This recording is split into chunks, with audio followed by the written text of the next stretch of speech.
wow, c'était incroyable. C'est, ça change, c'est pas comme d'habitude. Les médias sont quasiment triplés, les interviews, les fans, les messages, les messages de soutien, ça fait vraiment plaisir. Et ouais, hier à Open Workout, ils étaient tous là, vraiment présents, c'était incroyable. The open workouts was just amazing. The fans, everybody was there. It was an experience, and also to see this, everybody here, the support and the love. I think it makes me really happy and fun. And you know, after your last fight, you called for a top 10 or a top 5 opponent. What did you think when they put forward Buckley's name for you? Vous avez dit c'était intéressant en top 5, top 10, sorry, top 10? Yeah, top 5 or top 10. Top 5, top 10. Et quel est votre avis par rapport à cette moment-là? Vous avez affronté Buckley? La question, c'est le début, je crois. Ah, pardon. Le plus intéressant pour vous, c'était en mettre le top 10 ou top 5? Et maintenant, c'est Buckley. Bien sûr, nous, comme on vise tout le temps devant, on regarde toujours devant nous, on vise toujours les top 10. Ce qu'on voulait d'ailleurs, on voulait un combattant, un fighter du top 10, mais malheureusement pour septembre, ils étaient soit blessés, soit occupés, ou il y a eu pas mal de refus. Et du coup, on était obligé d'aller chercher derrière, et le profil parfait, c'était Joaquin Buckley. On n'avait tout simplement pas le choix pour septembre. Il fallait que je combatte. Well, I didn't really have a choice because I really wanted to fight in September, and most of the fighters were either injured or a lot of them turned down the fights, and we're always looking for somebody above my spot in the ranking. But since that was not possible, we took the fight because Buckley seemed to be the most interesting matchup for me. And you ran into him at the poster signing. It looked like you were sizing him up a little bit. What did you make of that interaction? Et par rapport à votre rencontre avec lui pendant la ceinture de poster, qu'est-ce que je voulais dire? Ouais, il a l'air super gentil. Moi, je l'attendais plus nerveux, je pensais que voilà, quoi, il allait continuer ce qu'il avait commencé dans les réseaux. Mais non, bizarrement, il était tout gentil, tout stressé. Et donc voilà, on s'est serré la main comme des amis. It was actually went fine, and I was a bit surprised because the whole what he's been saying on the media, but we shook hands and it was really nice. I thought he was going to be really aggressive, but no, it was cool. He made a name for himself when he had a viral knockout. How do you see your styles matching up? À vos styles, parce que son KO est devenu viral, et que pensez-vous de vos styles pour ce combat-là? Qu'est-ce qu'on pense? C'est un adversaire agressif qui avance tout le temps, qui a pas mal de finish. Et moi aussi, de l'autre côté, je suis agressif. On est des finishers, quoi. Et si on prend ces types de combattants, on peut voir que le combat n'ira pas à la décision. We're both finishers, so he has KOs, and so do I. So when you have a fight like that, with two guys like that, for sure the fight will go the distance. How do you see yourself getting your hand raised? Et comment est-ce que vous pensez que ça va se passer pour ça de sortir de l'enfer de ce combat-là? Comment est-ce que ça va se passer, le combat? Comment vous pensez que vous pouvez apporter la victoire? Oui, je pense que déjà le combat, on va faire une bonne bagarre, ça va être la guerre dès le début. Et comme j'ai dit, le combat n'ira pas à la décision. Il n'ira pas à la décision, un de nous va tomber sale.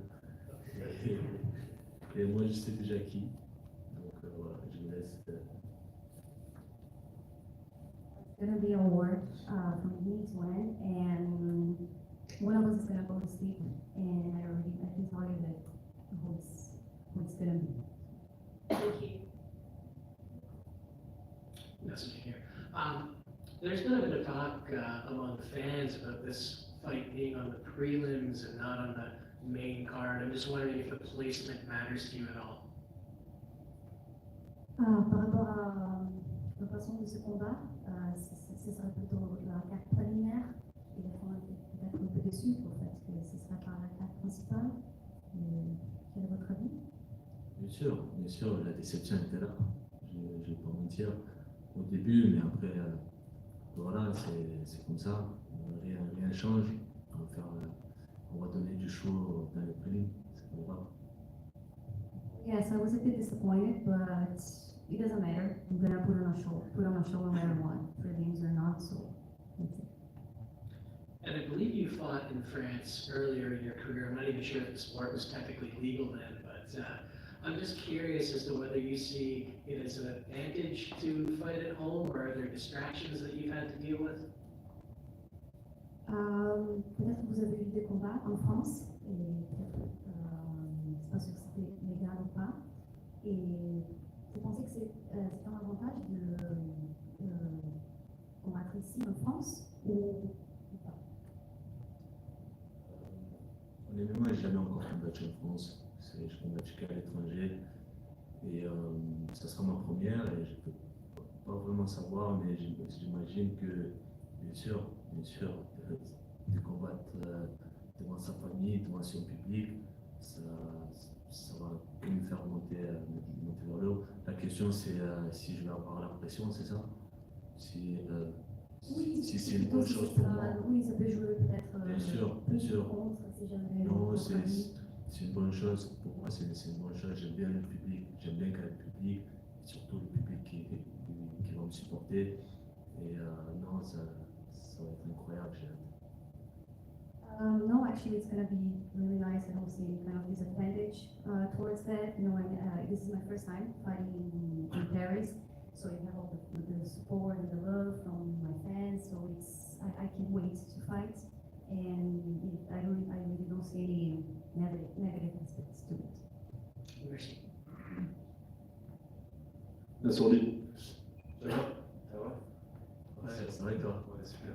Depuis que tu sais que tu combats en France, est-ce que autour de toi, tes amis, ta famille, même les gens qui ne te connaissent pas forcément, est-ce qu'il y a une attente plus particulière que lors de tes combats précédents? Bien sûr, comme je viens de le dire, il y a de plus en plus de gens qui s'intéressent à ce combat-là, il y a plus d'appels, et même les médias, comme je viens de dire, les médias, les interviews, ça a carrément triplé. Ça change, c'est pas comme d'habitude, quoi. Et tu t'attends à quelle ambiance samedi? Vu comme si c'était hier, c'était incroyable. Je sais pas combien ils étaient, mais déjà que c'était bien rempli et on les entendait. L'ambiance était là. Alors imaginez maintenant avec 20 000 spectateurs et wow, j'attends. Super, merci. Hello, Nasruddin. I would like to hear your thoughts on the co-main event, considering that you called out Marvin Vettori in the past. À penser sur le co-main event. Qu'est-ce que tu penses? Pour le co-main event, pour le combat, comment ça va se passer? Ouais. Je pense que ça va être un gros combat.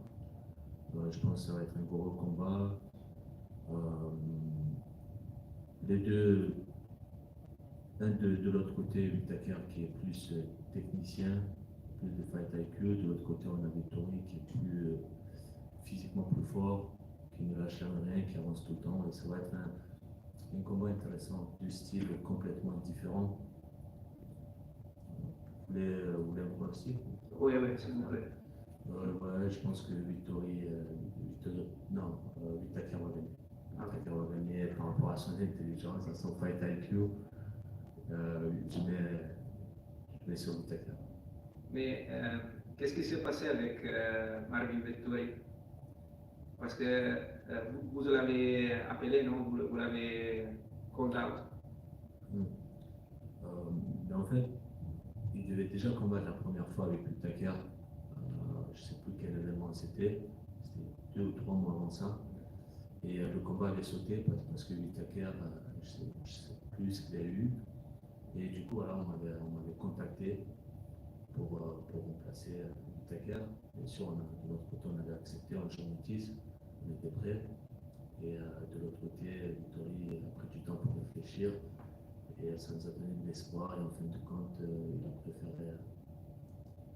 préféré dire non. Ce qui se comprend, bien sûr, je suis dans le top 11, il est dans le top 3. C'est des risques. Et des fois, les risques, il faut les prendre. La vie, c'est un risque. Donc, comme là, je vais combattre de clé, il est très loin derrière. Puis le 25e, je suis 12e. Et c'est un gros risque, mais voilà, il faut le prendre. Quand tu es confiant, quand tu n'as pas peur des risques, tu vois et tu prends. Merci, bonne chance pour Merci. Salut Nassordine. En Salut. début de semaine, Bucklet a lancé une pique comme quoi il était heureux de te rencontrer encore en chair et en os. Et tu lui as plus ou moins répondu hier à l'Open Workout comme quoi tu allais lui apprendre le respect.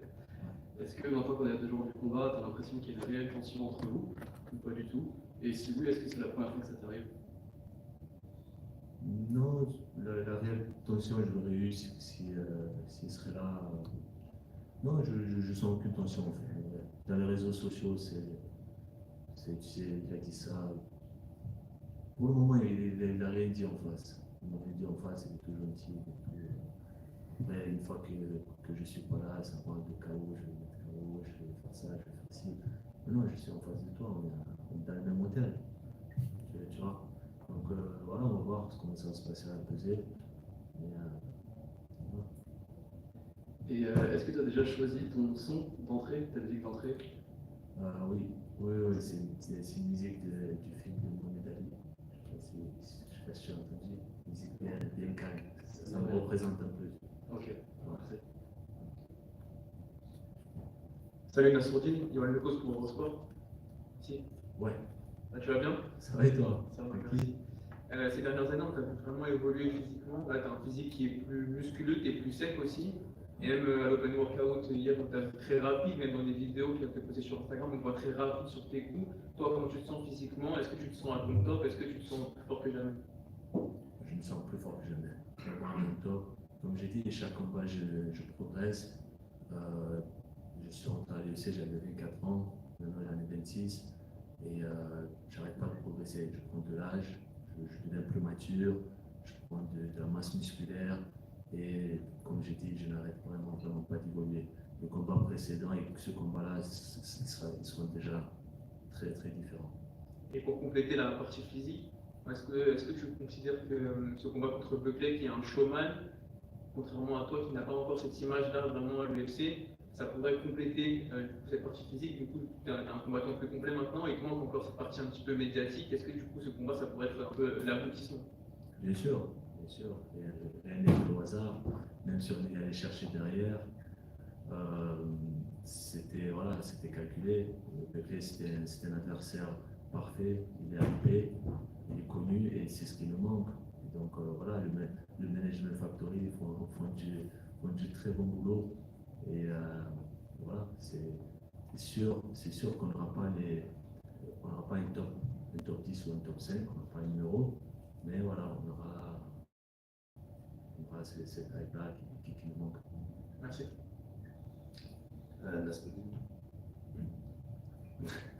Ouais, tu prédis une victoire contre Joaquin Buckley et une victoire de Robert Whittaker sur Marvin Vettori. Est-ce que l'étape d'après, du coup, ce serait de rappeler Vettori pour faire ce combat qui n'a pas eu lieu parce qu'il avait refusé dans un premier temps? Très bonne idée.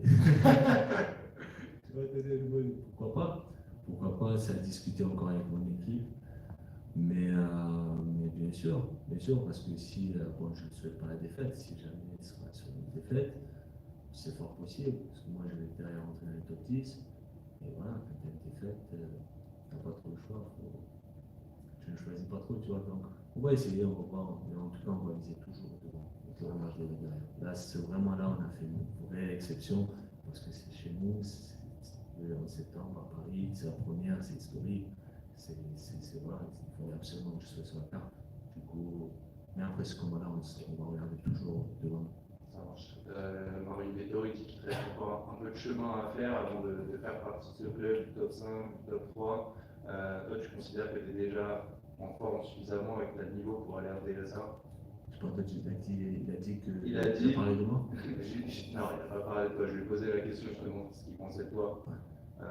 Est-ce que justement ça pourrait être un combat intéressant? Il disait qu'il y avait encore un peu de route à faire. Ah, il a dit qu'il y a chemin à faire. Bien Mais sûr. il n'y avait pas de. Non, il n'y a pas de souci. Je peux faire le job, qu'on ne dise pas que. Non, il est. Peut-être. Franchement, pour moi, ça reste des numéros, c'est le top 10, le top 5. Ça ne veut rien dire. Bien sûr, il y a un peu plus d'expérience, etc. Mais une fois que tu es dans les top 10, et dans les top 10, on est tous forts. Et à ce moment-là, non, je pense que je mérite, je pense que je peux combattre. Après, ça tout dépend du combat, ce qui va se passer samedi. Mais voilà, on va voir. Tout à l'heure, tu parlais des personnes qui criaient ton nom hier lors de l'open workout. C'était une première pour toi, c'était quelque chose auquel je t'attendais ou pas du tout, parce que ça a vraiment été quelque chose de fort. Tu as vraiment été, je pense, la deuxième grosse star après Cyril par rapport au soutien des fans. Tu t'attendais à ça ou pas? J'espérais ça. J'espérais vraiment ça et c'était au rendez-vous. Franchement, j'ai vraiment apprécié. C'était wow, quoi. Comme j'ai dit, j'aime ça. J'aime ça et j'ai hâte d'être samedi. Qu'est-ce que ça va donner samedi? Ça marche. Merci. C'est toi. Nassourdine, sur votre droite au fond, David Kalfa de RFI, vous l'avez dit, c'est un événement historique à bien des égards pour le MMA français, notamment pour les combattants. Je pense qu'il n'y en a jamais eu autant à l'UFC. Qu'est-ce que ça vous inspire et qu'est-ce que ça vous fait d'être un des fers de lance de cette vague de combattants français à l'UFC? Merci. C'est une fierté, c'est un honneur. C'est wow, quoi, comme j'ai dit, c'est quelque chose d'incroyable. Les rêves deviennent réalité. Et voilà, c'est quelque chose d'incroyable. Je pense qu'après cet événement-là, le MMA va vraiment exploser en France. Je pense que tout le monde va entendre parler, ça va toucher à peu près tout le monde. Et je pense que les parents vont inscrire leurs gamins, leurs fils de plus en plus dans les salles de MMA. Ça va beaucoup changer avec l'arrivée de l'UFC en France.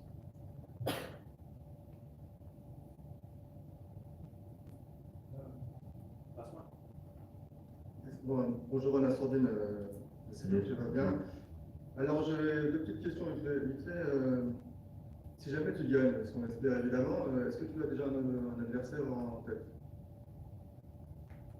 Une fois que je l'ai gagné, un adversaire, ouais. J'ai un adversaire.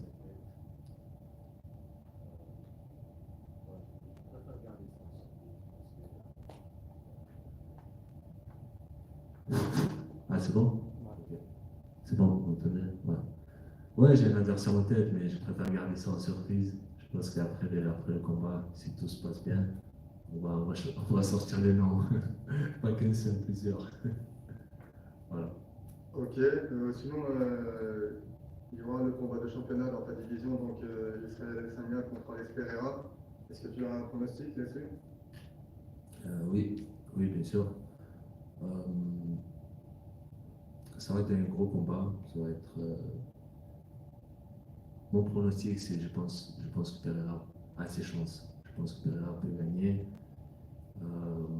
Ils se connaissent très bien tous les deux. Ils ont déjà combattu 2 fois dans une autre discipline. Et le vainqueur, c'était Pereira. Et cette fois-ci, avec les petits gants, il y a l'expérience du côté d'Adesanya qui va jouer beaucoup. Mais je pense quand même que Pereira il a plus faim, quoi. Plus faim. Est-ce que tu penses aussi, certains disent que Adesanya c'est un peu embourgeoisé avec toutes ces victoires. Est-ce que tu penses qu'il a perdu un peu la niaque? Ouais, c'est surtout à ça que j'ai pensé quand j'ai dit que Pereira il a plus la niaque, parce qu'Adesanya de son côté, il est un peu sur, je trouve qu'il est un peu sur la descente. Il fait toujours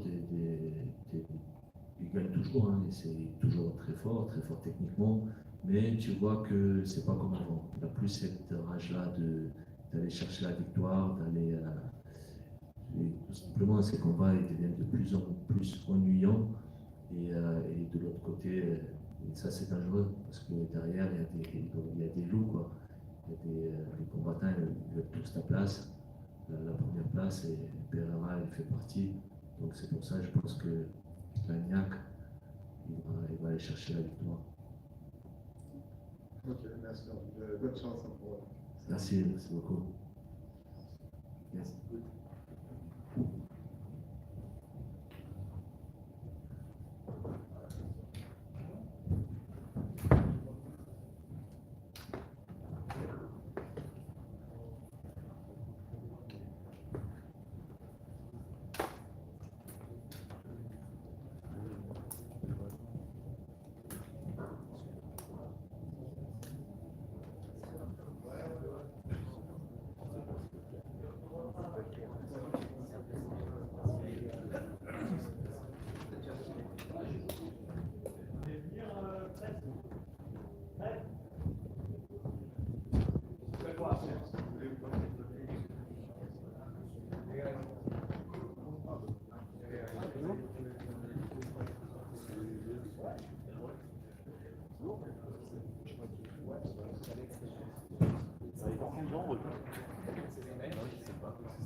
Benoit, désolé.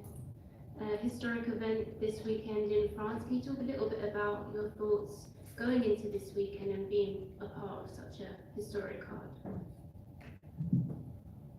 I'm a very happy man because I started MMA in 2019, late 2018 to practice, and I turned pro very early in 2019, setting a long-term goal of taking less than 2 years to go to the UFC. It took me 2.5 years, and I'm a happy man because at the same time the world of MMA shook up the world, especially France, with the UFC and the MMA getting bigger and bigger, and the getting legalized in France.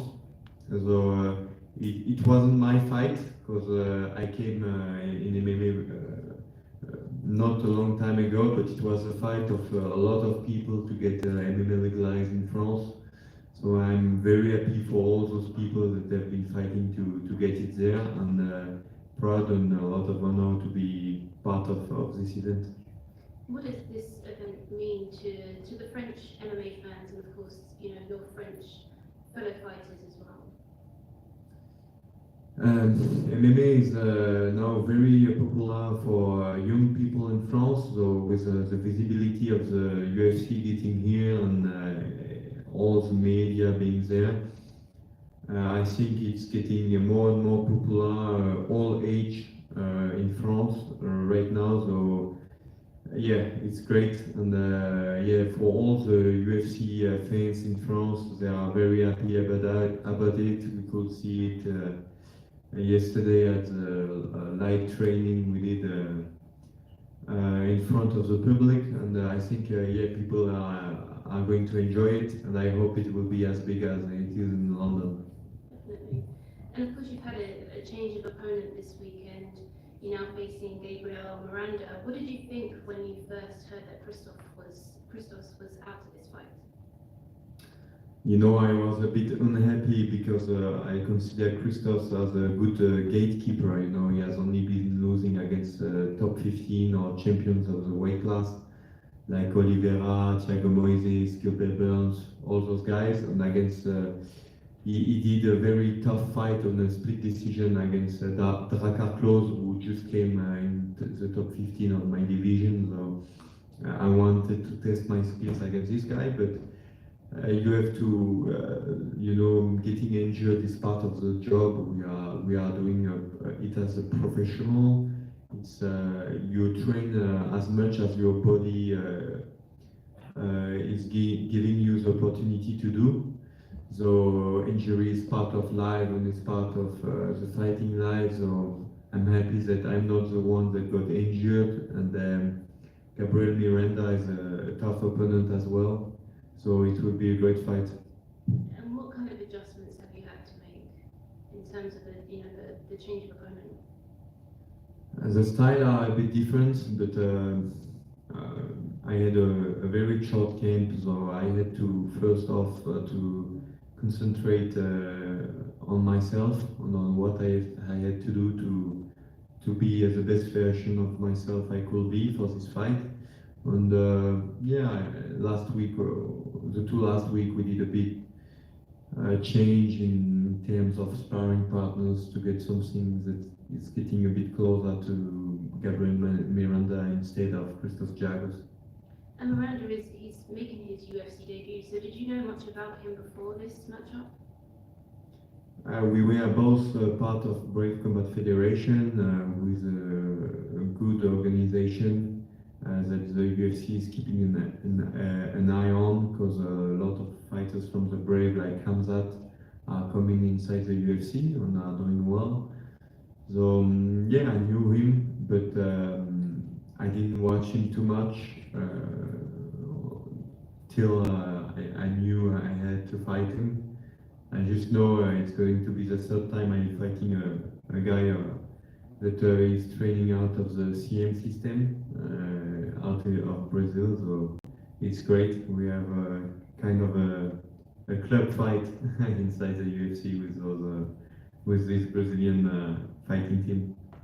And you both have most of your wins coming via submission. So how do you see this fight playing out? I think it's gonna be a fight with a lot of engagement, because of course we have both similarities in some stuff, but I'm going to do my job and to try everything I can to extend my winning streak and to get closer to a call out with the top 15, because UFC gave me a top 15 right away in the welterweight division. So there was an 8 kilogram difference with me and Eliezer. Now it won't happen again. I'm in my weight class, so I'm gonna do what I can to climb up the ranking and just to keep myself and to become something great in the lightweight division. And in terms of obviously you're both having submission wins, do you see this perhaps maybe taking place more on the feet? I'm a complete MMA fighter, so it will take place where I want it to take place, because this is the way I fight. I'm the pressure fighter, so we'll see what he can do against that. Maybe we'll weather the storm, maybe not, so we'll see. And what do you think you can expect to see from him on Saturday? A guy that is making his UFC debut, that is gonna to take my place, but I'm the one I'm the one fighting on my own soul, and I'm gonna be the one putting the pressure.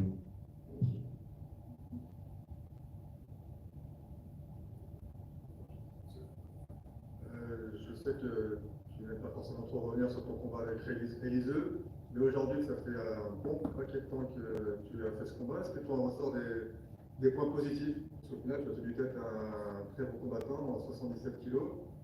C'est pas mal, non?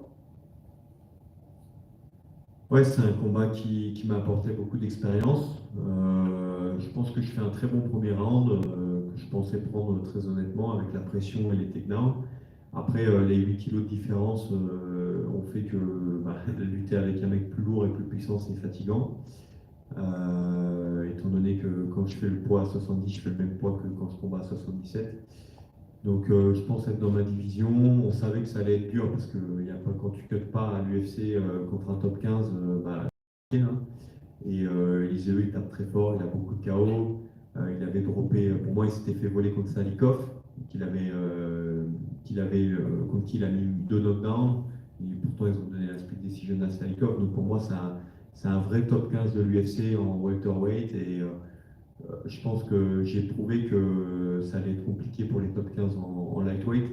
En tout cas, j'ai hâte de le prouver parce que aux entraînements et à mon ressenti avec tous les tops que j'ai tournés en 70, c'est pas la même chose qu'avec les tops en 77. C'est une KT où il y a 7 kilos d'écart, c'est pas comme les autres KT qui sont de 4 en 4, avec les 62, 66, 58, 70. Après, il y a direct 70, 77, donc ça fait des gros écarts en termes de puissance. Non, j'ai juste hâte de trouver ce niveau d'opposition, mais dans ma catégorie de poids pour pouvoir vraiment me tester et pour pouvoir me tester au même niveau de poids et avec des compétences égales. Là, je suis vraiment concentré sur Gabriel Miranda parce que le prochain test, c'est lui. Et au niveau de la concentration, justement, on sait que tu t'es marié donc, le week-end dernier, félicitations.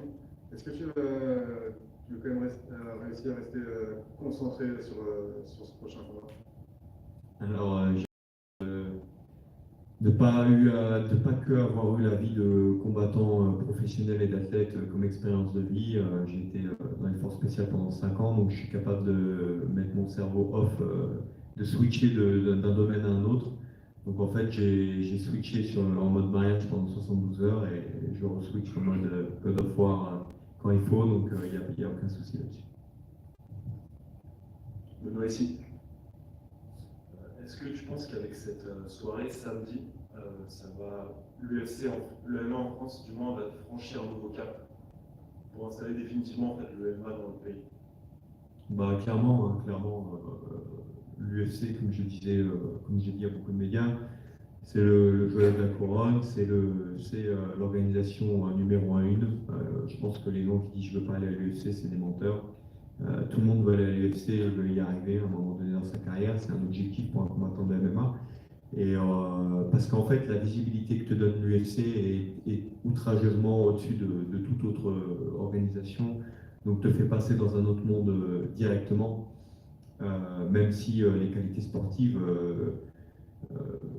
peuvent être très bonnes ailleurs également. Mais clairement, l'avenue de l'UFC, ça va donner goût en fait au grand public français méconnaissant du monde du MMA. Il y a beaucoup les jeunes, on va dire les 15-25 ans qui connaissent le MMA parce qu'ils ont grandi avec les médias, avec les TikTok, Instagram et autres choses dans ce style-là, qui font qu'ils ont eu accès à ça. Maintenant, les plus de 25 ans, ils n'ont pas forcément la même vision du monde et la même vision de ce sport. Et le fait que des grands médias comme RMC, France 2, enfin des très gros médias vont intervenir sur cet événement, bah, ça va rendre ça populaire, je pense, à un plus grand nombre. Bonjour Benoît, je suis ici pour la sueur. Hier, à l'Open Workout, tu as déclaré dans la foule qu'il y aurait de la sueur et du sang pendant ton combat. Est-ce que tu nous prévois une guerre pour satisfaire le public français sur place? Bah écoute, ma manière de combattre, elle est comme ça. Pour le moment, on change du jour au lendemain. Donc, et j'ai vu que c'est un combattant aussi qui aime mettre la pression. Donc forcément, 2 mecs qui aiment mettre la pression, on va voir qui va couler le premier. Ça reste du sport de combat, donc tout peut arriver. Hein. On l'a vu avec Léon Edwards contre Ousmane. D'ailleurs, c'est une combinaison que j'apprécie beaucoup. Mais ouais, c'est un sport où il y a toujours un but en or, peu importe à quel moment du match, il y a toujours un but en or. Donc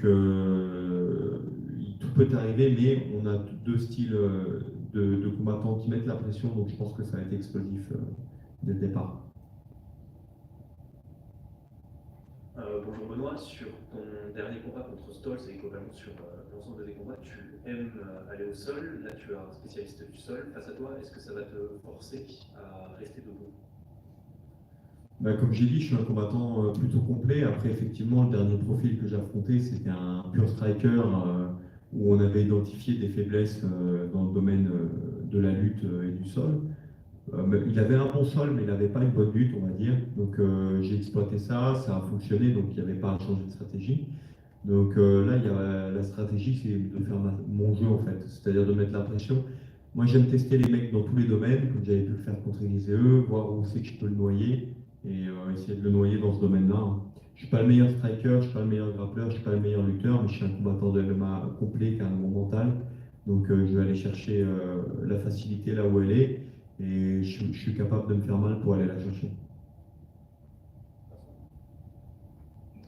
Bonjour Benoît, David, RFI. Je vais vous poser la même question que j'ai posée à Nassourdine. Il n'y a peut-être jamais eu autant de combattants français à l'UFC. Comment est-ce que vous voyez ça? Est-ce qu'il y a plus de talent qu'avant? Ou est-ce que c'est qu'avant les combattants français n'avaient peut-être pas l'opportunité, les mêmes opportunités d'aller à l'UFC? Alors, en partie, c'était plus dur, je pense, avant la période. Avant que ça prenne de l'engouement, l'UFC c'était dur d'y accéder effectivement. Donc pour Fares, moi, Nassourdine et Gann, il fallait vraiment faire des grosses performances pour rentrer. Aujourd'hui, effectivement, il va y avoir un intérêt supplémentaire, notamment là, ça a permis de faire rentrer des locaux comme Will Gomis qui est rentré et c'est super. C'est un mec qui a le niveau pour l'UFC. Et le fait que l'UFC vienne en France lui a donné l'opportunité, tout comme ça a donné l'opportunité à Fares de re-signer, c'est quelque chose qui va donner un supplément d'âme et un bonus aux fighters français méritants. C'est vrai qu'avant c'était vraiment compliqué de rentrer à l'UFC, ça le reste, hein, ça le reste, mais je pense que ça va faciliter en partie les choses. Après c'est vrai qu'aujourd'hui le MMA en France il se développe. Moi je le vois, ça fait 2-3 ans de suite que je fais des camps en Bulgarie avec la Bulgarian Top Team qui est mon équipe de management. Et il y a de plus en plus d'amateurs en fait. Il y a de plus en plus d'amateurs qui ont un bon niveau parce qu'il y a de plus en plus d'amateurs qui font du MMA en compétition. Je pense qu'on va voir les championnats de France amateurs évoluer de plus en plus et on va voir effectivement des fighters sortir un peu de nulle part parce que plus de monde qui pratique, donc ça sortira forcément plus de monde à haut niveau. J'en suis convaincu et c'est ce qui est en train de se passer. Merci à tous.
Just that here's your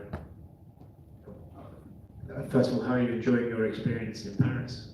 Man, I'm having a good time. I'm living my best life, you know what I mean, eating my meals. You know, I got to go to a couple restaurants and just enjoy myself, you know what I mean? And a lot of people here, when I landed in Paris, were showing me a lot of love from the airport to the hotel, out in the streets, man. So I'm getting a lot of embrace and warmth from there, so I'm enjoying myself. You're a little bit surprised by that, not only just that you're being recognized in another country, but the fact that you're being recognized and being, you know, embraced? Yeah. I think people really like my personality, the way I come off, and they know that I'm here to perform and show out, you know what I mean, in the first event in Paris, so I think everybody's excited just to see what I'm about to bring.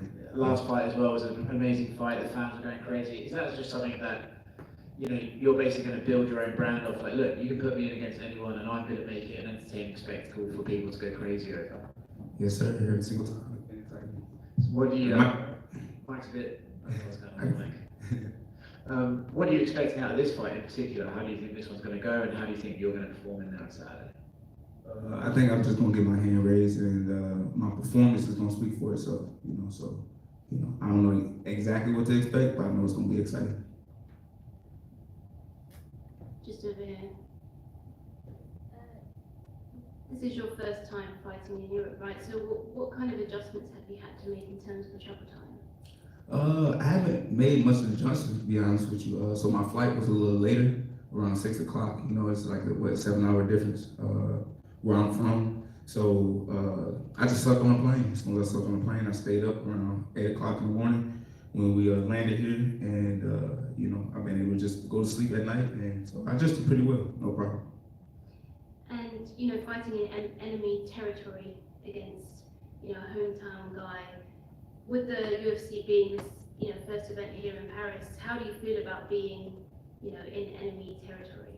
I'm not in enemy territory. Like I said, man, I've been getting all the love here in France and Paris. You know, be honest with you, Nasruddin, I don't know how long he's been here, but I know he's not born from here. You know, he's a Russian guy, Dagestan. He sometimes carried the Russian flag. So a lot of people from France, when I said his name, they know who he was, and they told me go get him, go knock him out for France. That's what they told me. I got it on video. So, you know, I mean, at the end of the day, I think he's in enemy territory, not me. And you both ran into each other during the poster signing. What was that, you know, what was that like? It seemed like you were kind of perhaps sizing each other up. Nah, ain't no size up, man. It's just the nature of the business, you know what I mean? My biggest thing is a lot of fighters try to avoid each other, whatever. My thing is, you know, I want to see what you're about, you know, because in order to have a crazy fight, I need another crazy fighter, you know what I mean? That's gonna come in, the pressure, engage, and I think he's one of them. So we're gonna have a real fun fight on our hands. I can't wait. Yeah, definitely. And you know, he's coming off of 2 finishes. So how do you think your styles are gonna match up on the night? The finish, somebody give him finish, you know. So my thing is having the skill, having the experience, and just having a will. Whose will gonna be stronger, you know what I mean? And who's gonna break first is the person that's gonna fall. What do you think gives you the edge over him?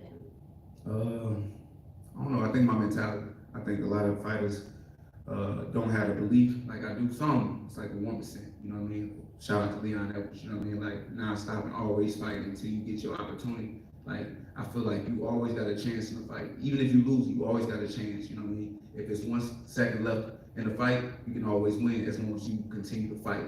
You know, and I feel like a lot of fighters don't have that mentality. Once they losing like 2 rounds, they just give up. Like, all right, let me survive and make it to the judges at least, and not be a highlight reel. But for me, it's like a loss is a loss. So if I fall, I fall. You know what I'm saying? But I'm gonna keep fighting on. And what do you make of Leon Edwards capturing the welterweight title? Hey, good for him. Rocky story, baby. That's it.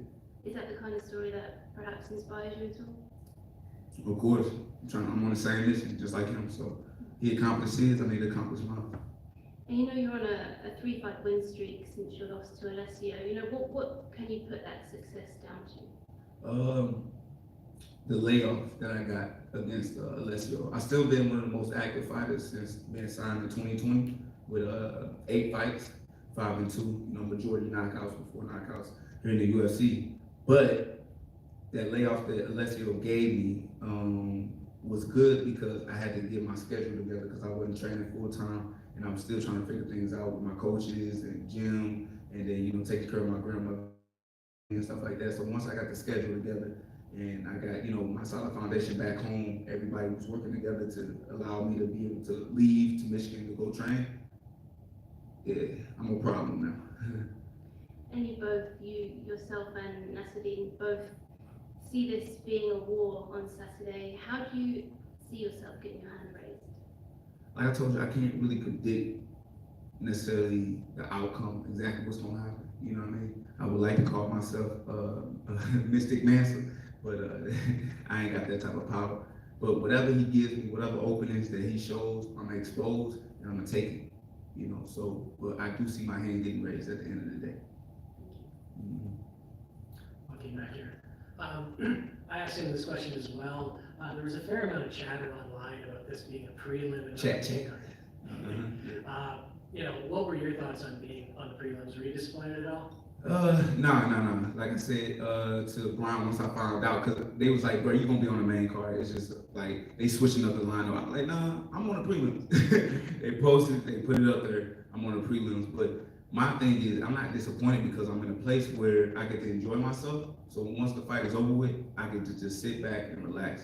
But for Nasruddin, I don't know if he feels any type of way. I feel like he would more than I would. I'm not ranked, you know what I mean? So me fighting on the prelims ain't gonna do nothing for me, you know. But him being ranked, him being so-called from here, you would think that he'd have a problem, you know. But my opinion, this is probably gonna be one of the most exciting prelim fights ever, you know what I mean? And most watched prelim for the main event, yeah. So I feel like the numbers is gonna go up like crazy once we get out there. Having said that, does seeing the response from fans asking for this to be on the main card, does that give you a nice little ego boost of sorts? No ego boost. It just shows me that people love to watch me fight, period. Like I said before, like when I touched down in Paris, man, that's the first thing they ask me, like, is who I'm fighting, when I'm fighting, and all them other things, and what I'm gonna do and how I'm gonna knock somebody out. So I think everybody's just always excited for what I'm gonna bring and just, you know, always wanna see me. So yeah, no confidence boost. It's always been this way. And you know, you will get to stick around and watch the rest of the card. I guess, who's your pick in the main event? My pick in the main event, man, it's hard, bro. Them heavyweights. Take one shot. Seconde, he's good. He moves well for a heavyweight, very athletic. You know, footwork is amazing. But Tuivasa is just a goddamn beast, bro. And all he needs is one punch. You know what I'm saying? I think what he say, if I dink him, I sink him. I believe so. I got my money on Tuivasa. Thanks very much. Best of luck. Hey, Joaquin. You mentioned Alessio Di Chirico before. Are you and him on good terms now, or is there still any? I'm sorry, who? Alessio Di Chirico. Oh, what about? Are you on good terms with him? I don't know what you mean. Like, is there animosity? There's never been. Never been any. Yeah. So I have no problem with Alessio. He's a fighter just like I am. You know, we all compete, you know, and without competition, we can't feed our family. So, you know, at the end of the day, he signed the contract, I signed the contract. He was the man that won that night, I was the man that lost.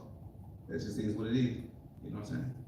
Thin line between winning and losing, you know. Are you going to push for a rematch with him? For what? A rematch. For what?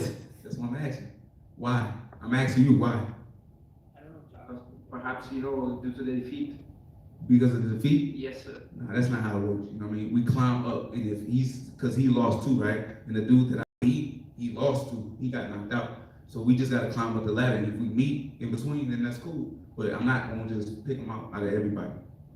For what? And your thoughts on the co-main event?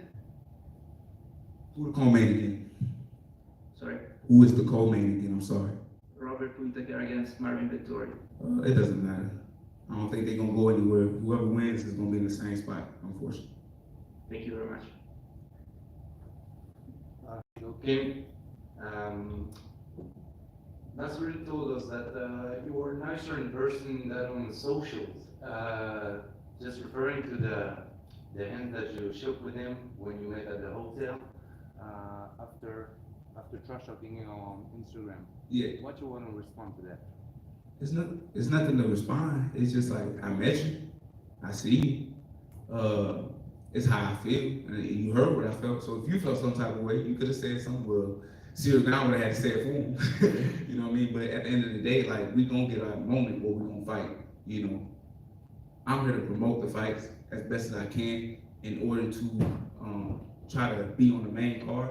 But at the end of the day, you know what I'm saying? I have no problem with these guys. You know, it's just a part of the game. It's a part of the business. You gonna actually see how I feel about you when I walk in that cage at the end of the day. And you said you were here to promote the fight. And how can you promote yourself for French fans that might not know you for the moment or just saw the viral video but cannot associate it to your name? That's a good question, man. If they haven't already recognized me from that kick, I feel like the best way to promote myself to the France audience is the people that already know me, you know. So me connecting and me going outside of, I forgot what I was, but you know, I was in the middle of like this strip, whatever, downtown.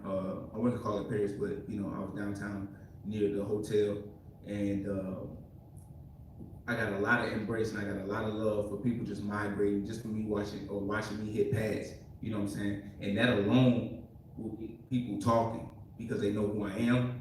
And then like it's gonna work on its own because organically people gonna talk about me in France, and that's how I promote myself. Is with the people that's from here. You understand what I'm saying? Yeah. Word of mouth and. Exactly. So that's gonna move faster than me posting something on the internet. Okay, thank you. Just another one from me, just over here. I remember you had a run-in a while ago with Darren Till and Hamza Shemaev. Oh, that's old news. Is that, you know, obviously if you get the win on Saturday, is a fight?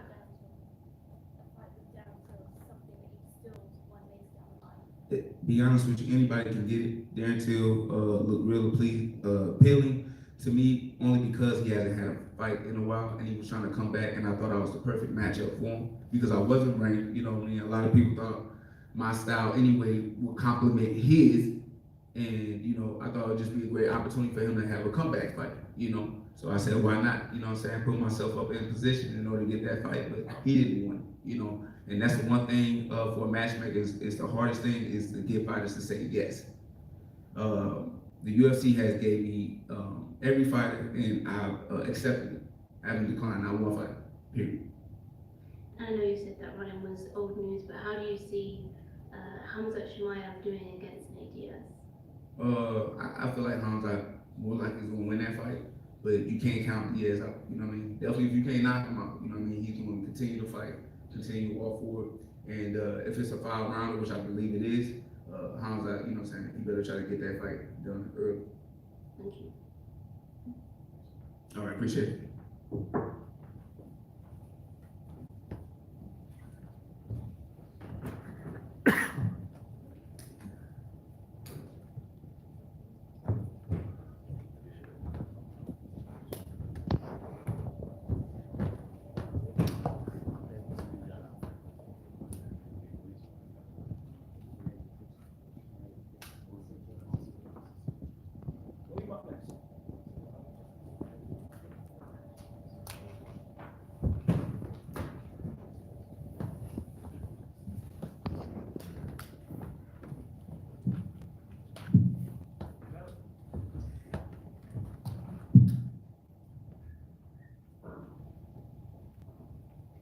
William, just over here.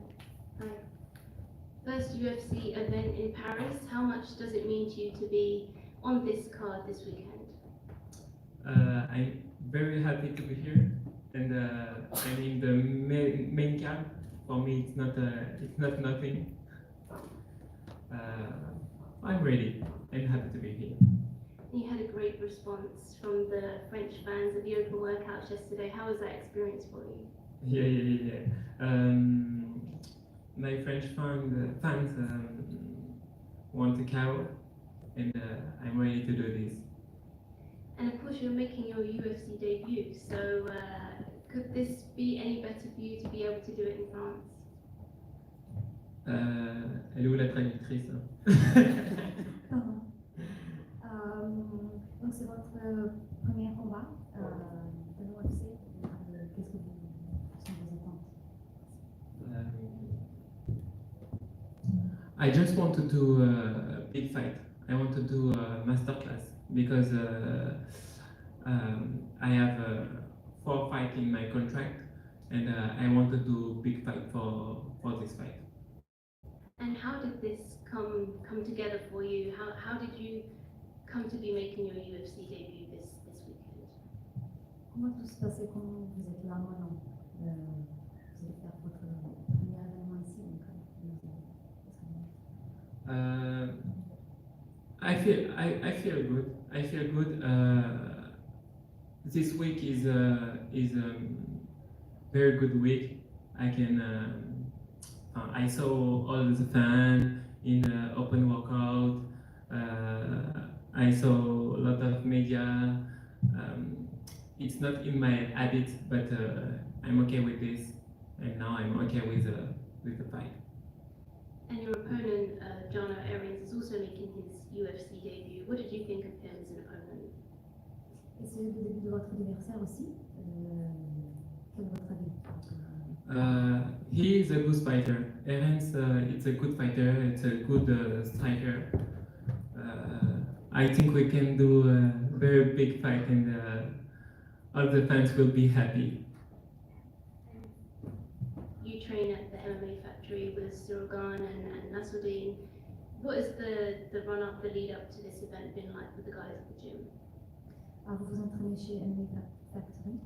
Et comment c'était la préparation avec Sirogan et Nasruddin aussi? The preparation was very good, but normally I don't have to fight in UFC. I'm a short notice, but I do normal preparation. Have they given you any good advice? Sirogan and Nasruddin? Yeah. They told me to be calm, to be ready, but because fight is fight.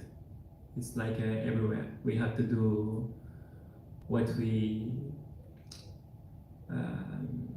know to do. And for anyone that hasn't seen you fight before, what can they expect to see on Saturday night? Par rapport à ce qu'on connaît, les gens qui ne connaissent pas votre travail, qu'est-ce que vous pouvez leur dire? Okay. You want to know about what I can do? Oh yeah. I'm a striker. I think I'm a smart fighter, and I can found a place for high kick, for easy KO. And is that how you see the fight going down with Arians?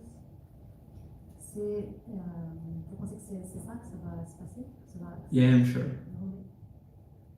Thank you. Thank you. I wanna, Hi. oh, sorry.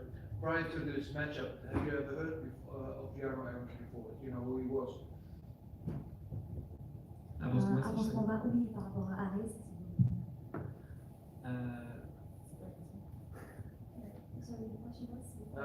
So prior to being matched up with John, did you know who he was? Have you heard of it? Pardon, c'est bon. C'est pareil, c'est votre adversaire. Avant ce combat, vous savez. Before this fight, nothing about him. No, I don't know him. What do you know about him now? Just he is a striker. He has a good punch. That's all. That's all right. It's short notice fight, like you said. Is it possible to prepare specific for an opponent because you don't know too much about it, you don't have too much time, or just the basic things you have to prepare? No, I have just 1 week to make a game plan, and well, it's okay for me. 1 week, it's good. Thank you. William, ici. Ça doit être la folie dans ton entourage depuis que tu es sur la carte de l'UFC Paris. Oh oui, c'est le feu. Et j'imagine qu'on t'a beaucoup sollicité pour avoir des places, non? Ouais, pas mal. Je reçois encore des messages là. Et tu t'attends à quelle ambiance samedi? Ça va être... en fait, comme j'ai déjà dit, Paris n'a pas besoin de moi. Paname n'a pas besoin de moi pour que ce soit le feu. Donc, ça va être n'importe quoi. On va mettre l'ambiance et je suis sûr que l'ambiance sera déjà présente. William, quand on s'est vu un petit peu plus tôt, tu étais persuadé d'être le premier combat de la carte préliminaire et d'être celui qui allait mettre le feu à Bercy pour tout le monde. Aujourd'hui, tu te retrouves en carte principale. J'ai l'impression que tout ce qui t'arrive, c'est une histoire de fou. Tu penses que justement, être tout de suite en carte principale, et si tu fais un très très gros combat, ça peut aller très très vite pour toi à l'UFC? Ça peut aller très très vite, en effet. Je pensais être en carte préliminaire du coup, et non, du coup on est sur la main card, donc c'est magnifique, on va de surprise en surprise.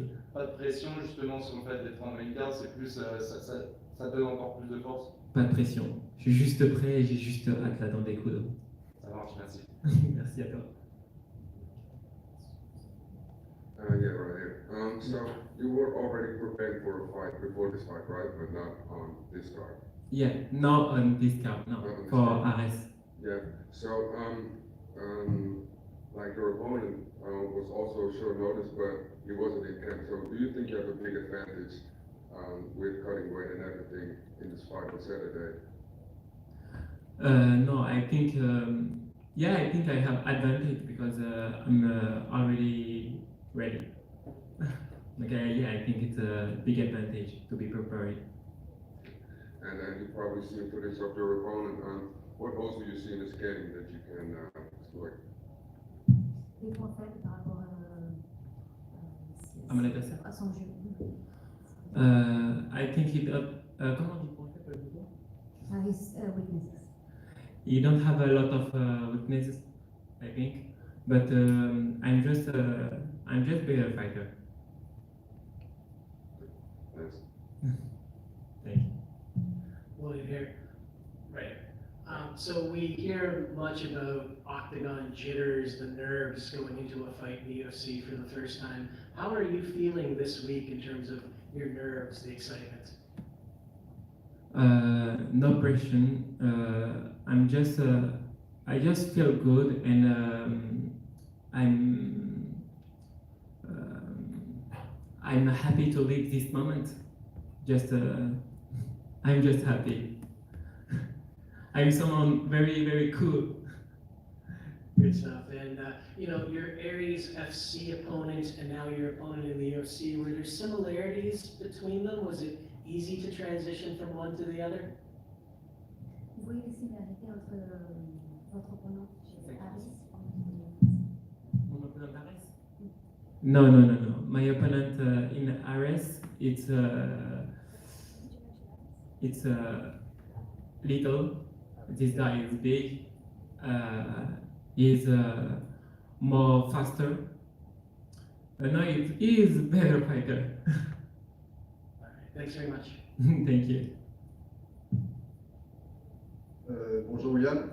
Alors, je voulais juste savoir, en fait, il y a eu pas mal de changements ces derniers temps chez toi, avec toi, donc du coup, tu as changé de club il n'y a pas longtemps, je ne sais pas exactement c'est quand, donc tu changes de club, au final, en plus tu changes d'événement, tu arrives sur l'UFC. Est-ce que c'est facile à gérer, ces changements qui sont quand même assez importants? Je suis arrivé dans le meilleur club que j'ai pu connaître. Je suis hyper encadré, tout se passe bien, vraiment. Donc, non, pour moi, il n'y a aucune pression, vraiment. Et je me sens bien ici. Juste pour info, ça fait combien de temps que tu arrives à la Factory? Ça fait moins d'1 an.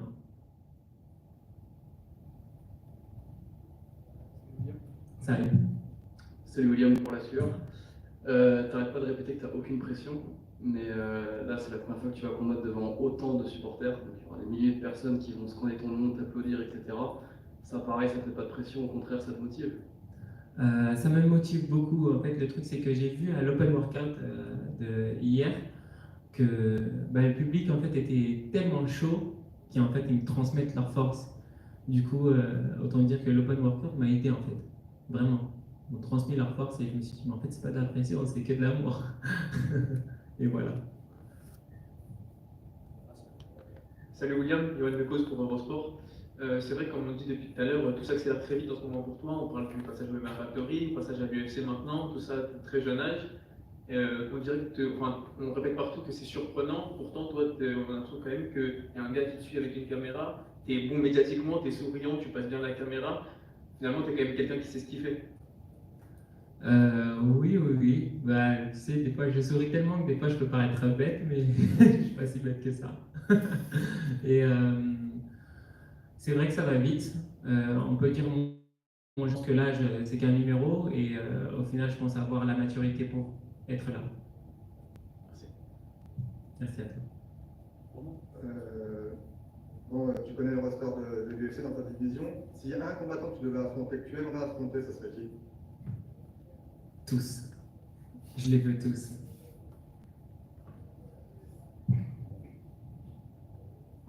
Merci à tous.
Good afternoon, everyone. My name is Jeff Nowitzki. I'm the UFC's Senior Vice President of Athlete Health and Performance. And my main duty at the UFC is I oversee our anti-doping or drug testing program, one that is universally recognized as the most comprehensive in professional sports. We're here today to give recognition to Robert Whitaker, who's been in the program since its existence 7 years ago and has achieved 50 individual tests with a perfect test history.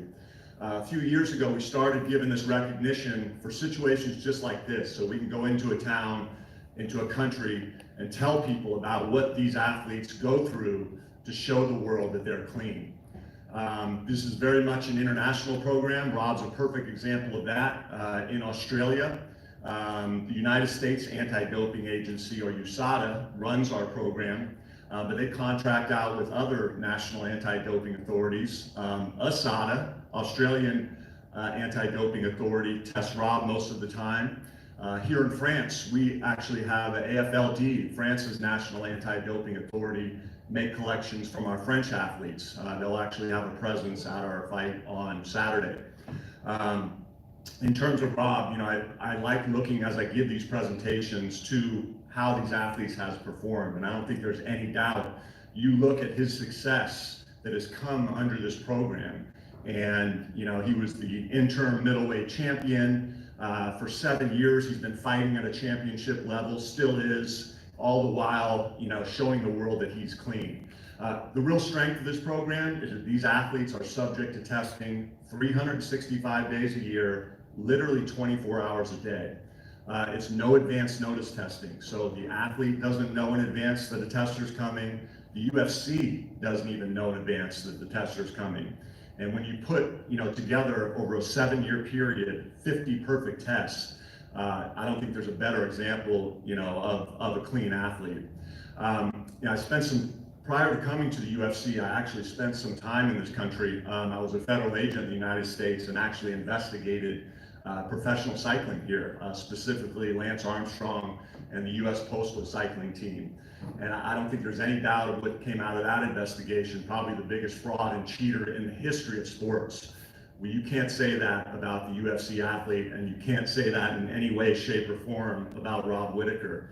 He's put a body of work and a body of evidence together, both performance in the octagon and outside of this anti-doping program, showing that he's done it with two things, what he was born with and a tremendous, tremendous amount of hard work. So Rob, congratulations on this. 50-time jacket here. I thought maybe you put the Bobby Knuckles on the thing, but you wanted the Reaper there, huh?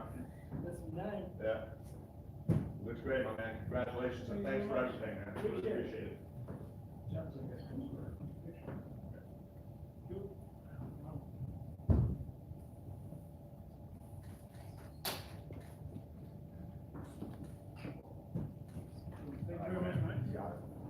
Rob's going to go up here, but I'll be available after if anyone has any questions about our program. Happy to answer that, any questions you guys may have.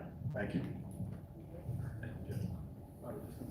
Robert Whitaker qui vient de recevoir une veste pour avoir réussi de nombreux tests antidopage et avoir été clean depuis plusieurs années.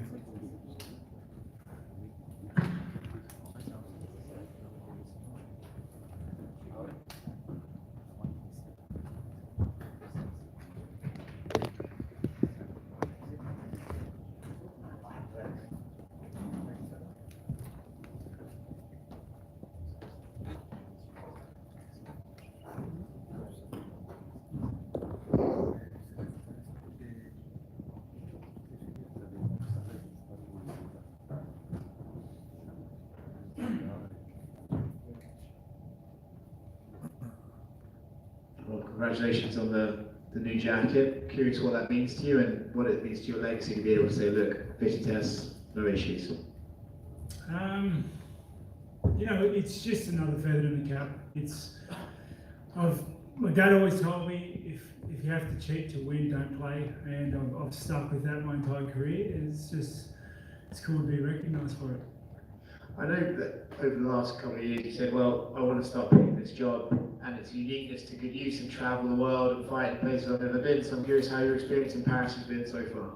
Paddy is beautiful. I absolutely love it. I didn't think it would hit me as hard as it has. You know, walking the streets and feeling the culture and feeling the history. I like history as well, especially European history.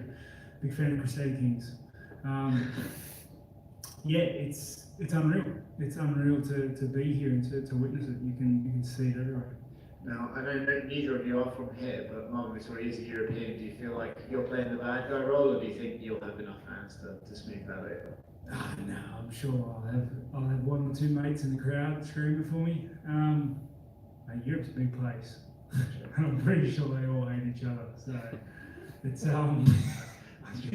don't think there's a unified front against me. What do you make of Marvin? Not just as a fighter, but as a person. He's a pretty intense guy. Like sometimes he can get wound up. What do you make of him, and how have your experiences been with him, if any? My experiences with him have been great. Like very amicable. You know, we were going to do a sit down. I don't know I can't remember what it's called. So we're going to do face to face, and I didn't really know what it was. Didn't know whether I wanted to do it or not. But I ran into him down near the microwaves. He was behind me, of course he is. And I just straight up asked him if he wanted to do it. And he was there really cool, and I got a real amicable vibe from him. Like we were very friendly. And I started thinking like, well, if we're not going to be sitting there bad-mouthing each other, then what are we doing? I don't want to just hang out. You know?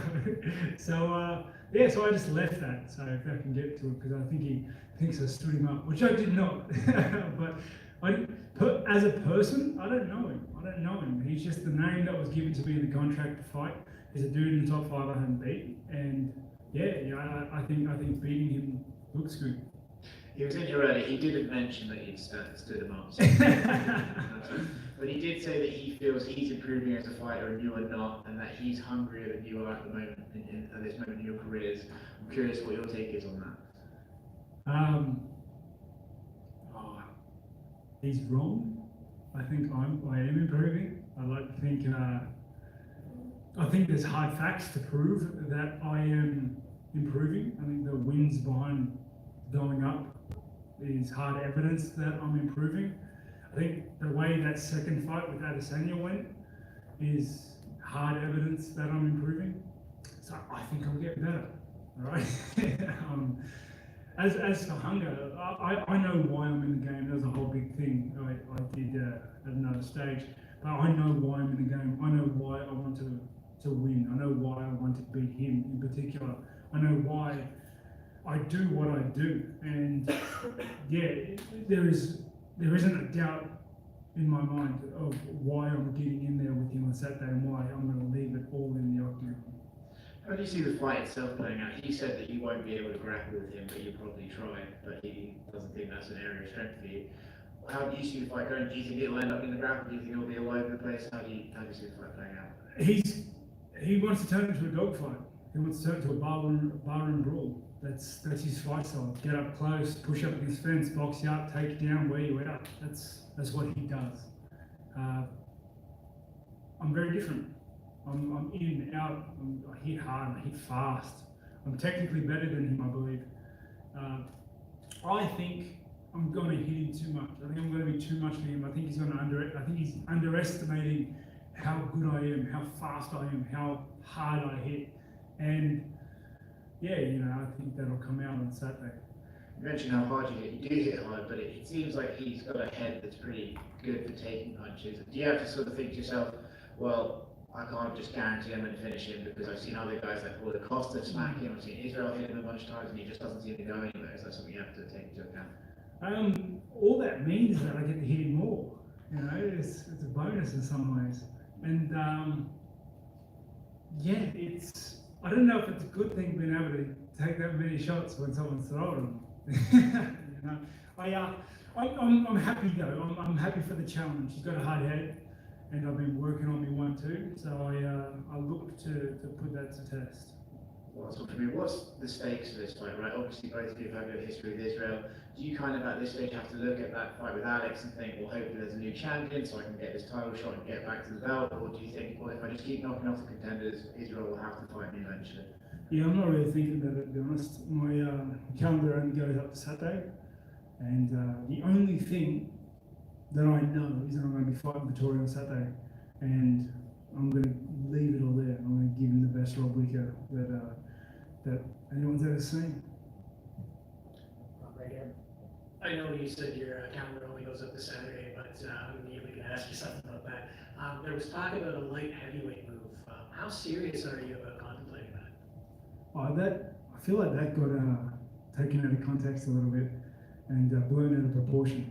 It's the only move is up. I could not make it down, and it's something like it's a possibility, but it isn't something that I'm looking towards in the immediate future. Just because I'm doing pretty well in the middleweight division still. As well, the light heavyweight division for me is a one-way move because I'm going to do it properly. I'm going to get the muscle mass, get the movement right at the heavier weight, all of that jazz. So if I do move up to light heavy, that'll be where my career finishes. Though that's the last destination for moving weights wise. But I'm not really paying too much attention to the movement. There isn't a lot to make me want to do that just yet. And then obviously there is a big middleweight title fight coming up in November. How do you see that playing out with Izzy and Pereira? Yeah, that's an interesting fight. I do think it's going to be a kickboxing fight with small gloves. You've got a rangy, tall defensive striker versus a rangy, tall offensive striker. It's going to be interesting. You know, he's very tall. He's going to have advantages in the striking department that myself did not have because just the distance he can reach and the length of his arms. But I don't know. I'm very interested in it. It's the small gloves is going to be a big variable in that fight compared to the first two fights they had against each other. So we'll wait and see. You know, we saw Francis Ngannou earlier this year surprise a lot of people when he broke out some wrestling. Is there any chance that in that fight you could see Adesanya maybe saying, hey, let's make this a true mixed martial arts contest? I can't see it. Honestly, I can't see it. Yeah, I can't see it. Fair enough. Thanks very much. What do you make of Alex Pereira? Don't know him. What do you think about his climb through the division? Didn't see it. You know, does it interest you that perhaps there could be a possibility that there is a new champion at the top of the division? Sorry, what was that? Does it interest you? Does it motivate you, perhaps, to know that there could be, you know, there could be a champion, a new champion at the top of the division? Yeah, not really. I haven't really thought about it really. I try not to pay too much attention to the movements and machinations of the division. It kind of does whatever it wants, and it's something I can't control. That's for sure. So yeah, I'm just keeping my head down, focusing on things that I can control, which is showing up on Saturday. And you mentioned about the improvements that you've made, and you said you could see it in your past performance. Can you talk a little bit about the improvements that you have been making and what we can expect to see on Saturday? I'd like to think I'm a little bit faster, a little bit stronger. Well, I think I've got that the weight cut, the rehydration, refueling process a little bit better. I'm a little bit happier. I have a little bit more experience. I feel holistically better, and that's inside the octagon and outside the octagon. I just feel like I've really hit a real fine form of balance in a lot of different aspects, and it's all kind of just coming together. And of course you were supposed to fight Marvin back in Singapore, but that couldn't go to plan. Can you talk a little bit about why that couldn't go to plan that time, and do you feel that perhaps this time around in France it's worked out better for you? It's worked out better in the sense that I get to go to France. Yeah, really cool. I tried coming to Europe to fight in Europe years ago before the pandemic with Till, but you know, finally made it. Very, very happy because being an international fighter, one of the best things is fighting internationally. So I'm glad it gets to live up to that. In terms of the the fight in Singapore, I would have loved to have fought there. I still went there as a guest fighter. It was amazing and electric. It's an amazing place as well. But it just, the injury, I had the injury before the Adesanya fight and it just dragged on. The fight didn't make it any better. And yeah, it just didn't heal in time. So I did the right thing, pushed the fight back, and here we are. Hey Rob. Just a quick question. With you being from the same continent as Tai Tuivasa, is there a connection between you two in this experience of UFC Paris, as it's the first time in here? Are you talking and sharing your both experience? No, not really. Like, we're not really sitting down chatting about what's going on. I don't know about him, but I'm cutting weight, and the last thing I want to do is sit down and have a couple with someone, you know, just reminiscing about what I've done in the week. It's no, we're really close. We're friends. It's the best I've seen him, which is good to see. Yeah, Paris is. You know, everything you're saying, I've done with my wife, not so much time. And did you get some French fan love when you were walking the streets for the UFC this week? I haven't left the room too much this week. This week is cut week, so calories kind of low. Everything is just very much, you know, by the number. It's just. Yeah, it's different. I'm in work mode now. You know, I just stay in the room, head down, make the weight, then I'll eat some food and relax a little bit. But the times that I did leave last week, that is, I got some fan love. I got some people that wanted photos with me, and it was cool. It was a trip to see that I have fans so far away from home, and yeah, it was really cool. And have you got a message for the French fans just to preview your performance on Saturday? Yeah, just to all my French fans, I hope you pay attention to my fight. It's going to be, honestly, I do believe you're going to get the best Rob Whittaker. I believe that the best Rob Whittaker beats the best Vittori. So that's what I look to bring on Saturday. You have a beautiful country, and I'm enjoying it. Thank you, Rob Whittaker. Yeah, well, your opponent spoke about your progress as a fighter in development, and he didn't know you grew a lot, but if you turn it around, do you think that he developed himself positively in the last couple of fights?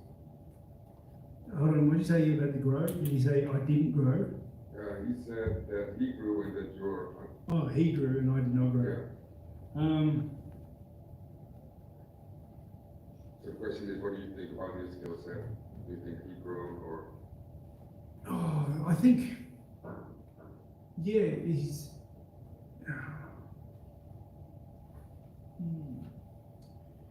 I definitely think he's gotten better, but like by how much? You know, he's gotten better at a style that's rough and tumble, you know, so to speak. It's very hard to gauge, especially when like his style relies so heavily on being able to outlast, take the damage in your opponent. You go like, how do you get better at taking shots? You know, you know what I mean? It's like, it's not that that's all he does, but it's. I do think he's gotten better. It'd be crazy for him not to have gotten better. That's what everyone in the sport at the higher end of the division has to do, because everyone below us is hungry and wants to take our spot. So you have to stay ahead of the game. You have to keep evolving. You have to keep getting better. I believe I've gotten better. I believe he's gotten better. I believe that I'm better than him. That's more or less it. Next question. After this fight, are you planning to go around Europe and visit other countries and cities? Yes, to an extent. So I've got another day here in Paris, which I'm going to get revenge on every bakery I walked past. On the whole last week that I was walking down Bercy Village, just the smells are killing me. I'm going to go down there and run havoc, and then I'm heading to London for 3 days to just soak that in. Then I've got to head home. I've left my 3 young kids with my grandparents, and I think by the end of this stint they're going to be a little weathered. So I've got to head home. Thanks. Thanks, guys.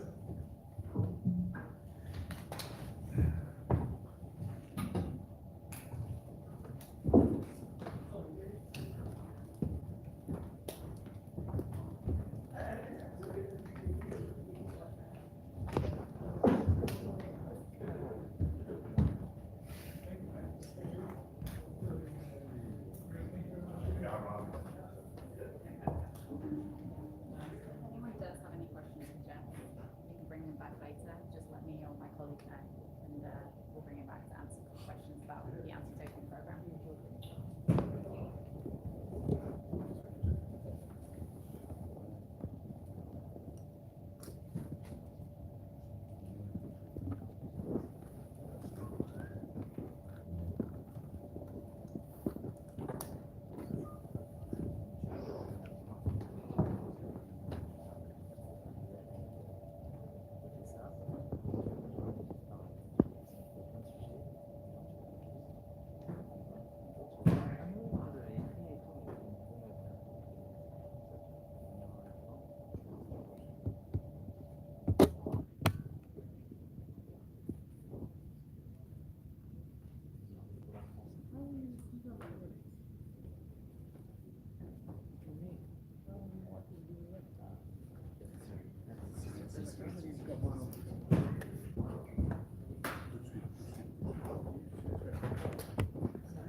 Hello everybody, bonjour tout le monde. Cyril, just over here. Yes. Headlining a very historic event this weekend in France. Can you talk a little bit about your thoughts being the headliner here this weekend? The feeling, the biggest feeling is just happiness. It looks like a celebration. I like to say it's like, you see at the end of the years, Christmas, New Year, like the feeling is exactly the same, really happiness. This makes me really happy to be here. And what does this mean for MMA in France in general? Obviously, it was only legalized 2 years ago. What does this event mean for French MMA?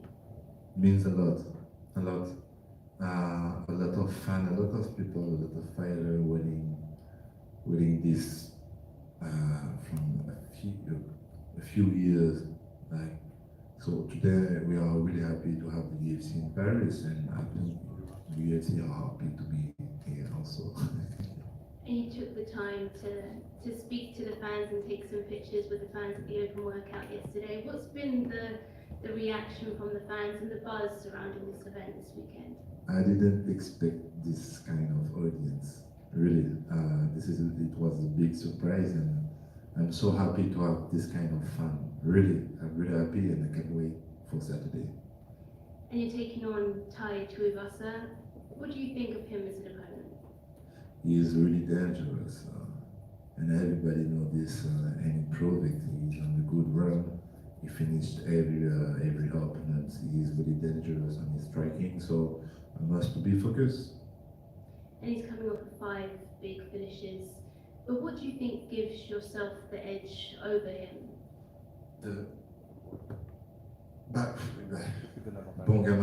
Bon gamin style, like the footwork, manage the distance, touch and never get touched. That's it. How do you see the fight playing out on Saturday? I want to put more volume than Ejali, so I want to stop the fight beforehand because we will probably be really tired together, both, and I expected this kind of fight. And his last 5 wins haven't gone past the 2nd round, so what would you expect from him if it does go into the deeper rounds?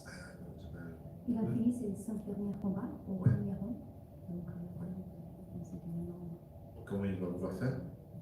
We can expect from this guy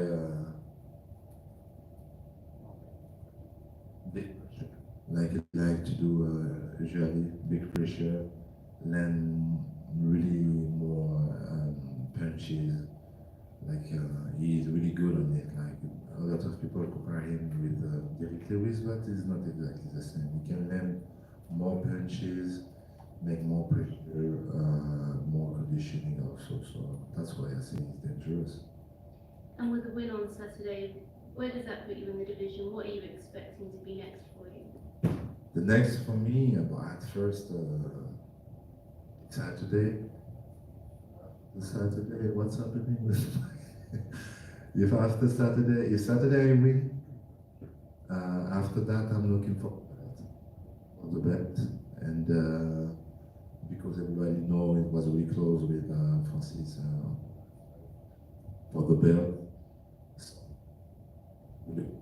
Now.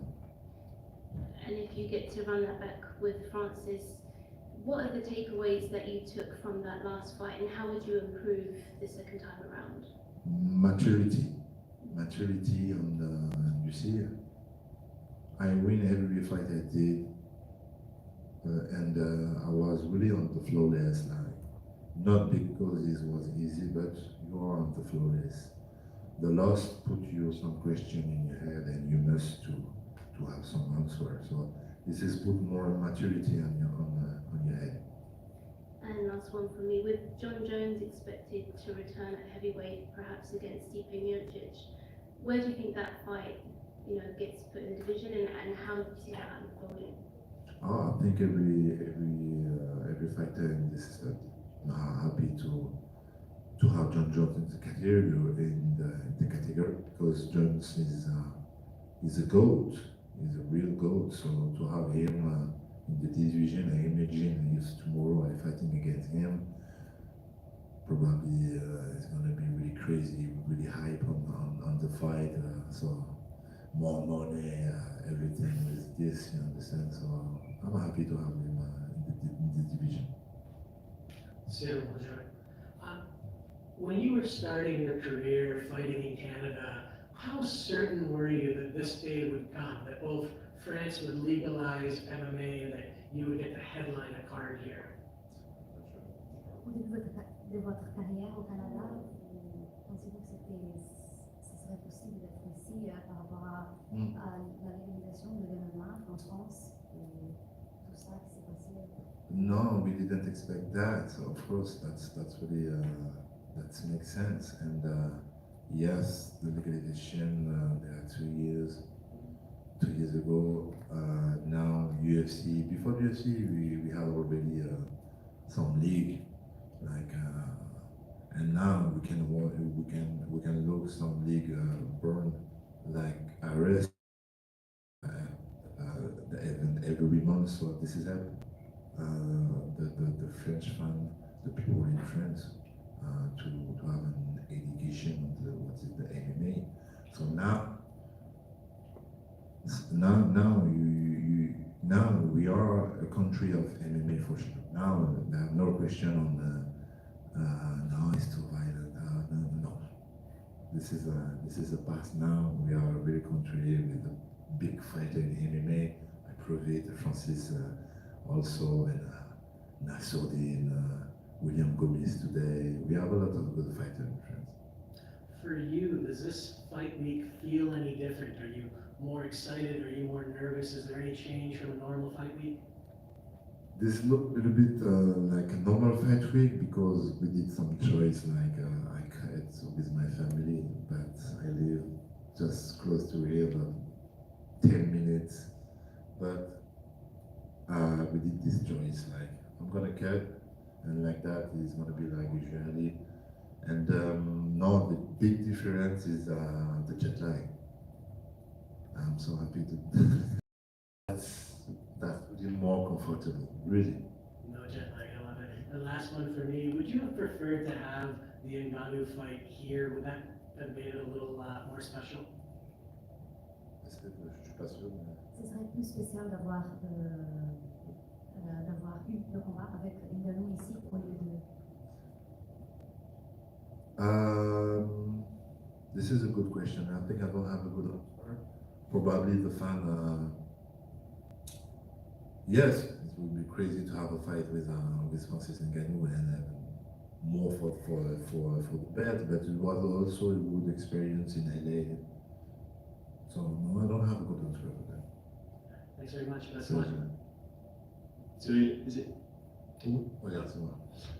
Premier événement à Paris, mais event face à Tuvasa. Est-ce que tu ressens quand même une petite pression? Non, Je dois juste. Oui.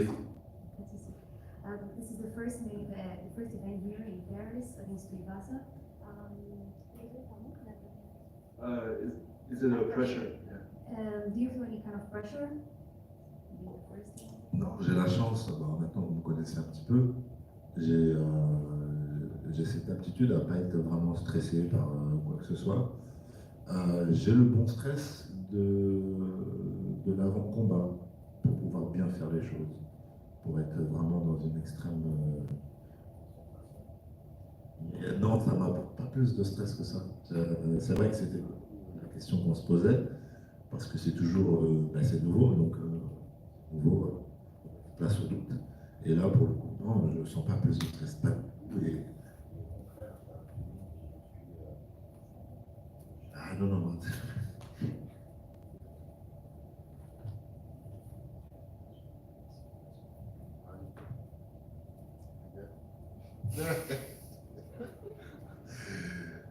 Mais donc non, pas plus de pression, mais un sentiment que je sens différent en moi, c'est la joie, vraiment, je suis vraiment content, genre, je suis vraiment, comme j'ai dit tout à l'heure en anglais, j'ai l'impression d'être en fin d'année, tu sais, il y a une euphorie à l'intérieur de toi, tu sais pas trop ce que c'est juste que c'est comme ça, tu es content d'être là et ça fait plaisir, ça fait du bien. Et je mets des guillemets avec t'es obligé de gagner en fait dans la suite de ta carrière et pour les français. On est toujours obligé de gagner, ça c'est pas une question, et je veux toujours gagner, non, personne ne veut perdre. Et peu importe ce qu'il y a derrière ce combat-là. Moi, j'ai jamais pris les combats de cette manière-là en me disant oui, après ça, si je gagne, je fais ça. Jamais. C'est vraiment une concentration extrême sur ce qui va se passer samedi et basta. Je suis concentré uniquement sur ce qu'il y a samedi. Le reste, bien sûr, si on en parle un petit peu, j'aimerais retourner à la ceinture. Et tu t'attends à quelle ambiance qu'on a vu ce que c'était hier lors de l'Open Workout? Agréablement surpris et j'ai vraiment hâte d'être samedi pour voir l'ambiance que ça va être. Mais en tout cas, pour un open workout, c'était vraiment très satisfaisant, très satisfaisant. J'avais beaucoup d'attentes et de questions par rapport à ça. Qu'est-ce que sera le public français? Je suis agréablement surpris. Super, merci. On a des questions des viewers Twitch.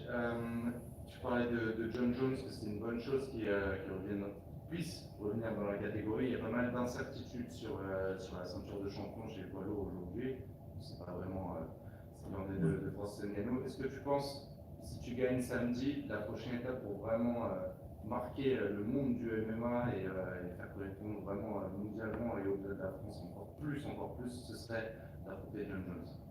Comme j'ai dit juste, sorry. So do you think after there's a lot of uncertainty in the heavyweight division right now, and whether Jones is going to come back soon or not, and do you think this would be the fight Jones would be the main fight? C'est, comme j'ai dit tout à l'heure, un combat contre Jones, c'est un combat jackpot. Si je peux résumer ça comme ça, en fait, si tu veux. C'est un GOAT, c'est quelqu'un qui a prouvé énormément. Ce sera un combat extrêmement difficile, du coup, parce que c'est vraiment le genre de combattant que j'apprécie, genre complet à souhait. Donc ce ne sera pas un combat facile, pas du tout. Mais ce sera un combat super intéressant à faire, très intéressant pour tout ce qui est autour. Et on sait que tu es un peu le cauchemar des gros frappeurs, des strikers, etc. Tu arrives à les anéantir. Et forcément, après, ils sont obligés de se rabattre sur la lutte. Est-ce que tu es préparé sur un cas de figure où tu vas ça, n'arrive pas à te toucher et il va te chercher en lutte? Et est-ce que c'est quelque chose que tu crains? Le combat face à Francis, ça a pu donner des idées. No problem. Would you be right in case Devada tries to go for the wrestling, and if he can't touch you, let's say, and punches? Le combat face à Francis, ça peut donner des idées à notre combattant. Mais si on doit reparler du combat de Francis et qu'on me demande quelles erreurs j'ai pu faire, je dirais j'ai pas appliqué mon footwork comme j'ai l'habitude de le faire. C'est la raison pour laquelle il a su me surprendre. à 2-3 moments du combat. Donc non, cette crainte-là, je ne l'ai pas. Par contre, je me dis oui, ça peut donner des idées à certaines personnes. Donc là, mon footwork sera affûté plus que jamais. Avec plaisir. Salut Cyril, pour la sueur, est-ce que, étant donné que l'événement sera une énorme vitrine pour l'UFC en France, donc il y aura beaucoup plus de Français qui vont regarder l'événement que d'habitude, ça peut influencer ton style de combat, dans le sens où tu vas plus chercher le KO ou être plus agressif visuellement pour le public? En toute honnêteté. There will be a lot more visibility now with this event in France. Do you think that could have an influence in your fighting style? Let's say we try to go more for the KOs and the show. En toute honnêteté, vu ce que j'ai ressenti à l'Open Workout, c'était très motivant. C'était quelque chose qui me motivait beaucoup d'avoir des gens, tu vois, je voulais y aller tranquille et tout, même la sourdine et tout, on voulait y aller tranquille. Au final, tu te retrouves à vouloir faire le show pour les gens parce qu'ils sont là et parce que c'est le genre de communion que tu fais avec eux, tu vois. Donc ouais, demain, si ça se passe en mode, j'imagine, j'arrive à toucher Tuivasa ou j'arrive à lui infliger un rythme et tout, on sent qu'il est à deux doigts de lâcher, que tu entends la foule et tout, ça peut t'aider vraiment à aller chercher un second souffle. Je pense que le public peut vraiment t'aider à ça. Ok, et j'ai une autre question, parce que beaucoup de gens se posaient cette question sur les réseaux sociaux. Est-ce que tu as déjà choisi ta musique d'entrée? Have you already chosen your workout song? J'ai fait un choix, mais pas très réfléchi et je compte peut-être changer mon choix. Mais j'ai dû faire le choix parce qu'ils te harcèlent parce qu'ils n'aiment pas gérer les choses à la dernière minute. Donc 2 semaines avant, ils veulent que tu aies déjà ton son, tu vois. Genre, sauf que c'est des choses à laquelle je réfléchis pendant la fight week. I have changed. I have decided, but there might be some changes because they really asked to do it 2 weeks in advance. But I would like to maybe think about it. Who knows?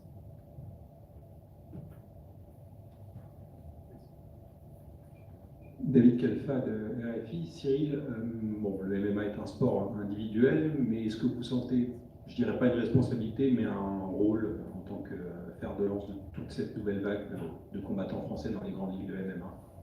Do you have a responsibility for playing a big role in the MMA, in this combat sports? C'est très étrange et j'ai l'impression de ne pas bien faire la différence ou alors de faire la séparation entre les deux. J'ai un côté de moi qui me dit « dois rien à personne ». J'ai fait moi-même, comme je dis, avec ma team, avec mes coachs, etc. Donc en quelque sorte, je dois rien à personne. C'est moi j'ai décidé d'aller prendre des coups et d'en mettre. Et d'un autre côté, je me surprends à la fin du combat avec Francis, dire désolé à tout le monde, tu vois. Donc en fait, je me rends compte que je suis archi partagé entre les deux. J'arrive pas à faire une limite. En tout cas, mon ressenti, là, aujourd'hui, il est vraiment, et je pense que c'est une raison professionnelle, c'est que je suis très concentré sur moi-même, sur ma prestation, et ce que je dois faire avant de dire ce que je dois apporter aux gens. Aujourd'hui, tu vois ce que je veux dire. C'est d'abord faire bien les choses, et de toute manière, si je fais bien les choses, les gens seront contents plutôt, tu vois. I have a hard time separating because I feel a bit torn because at the same time I do it with my team and everybody around me.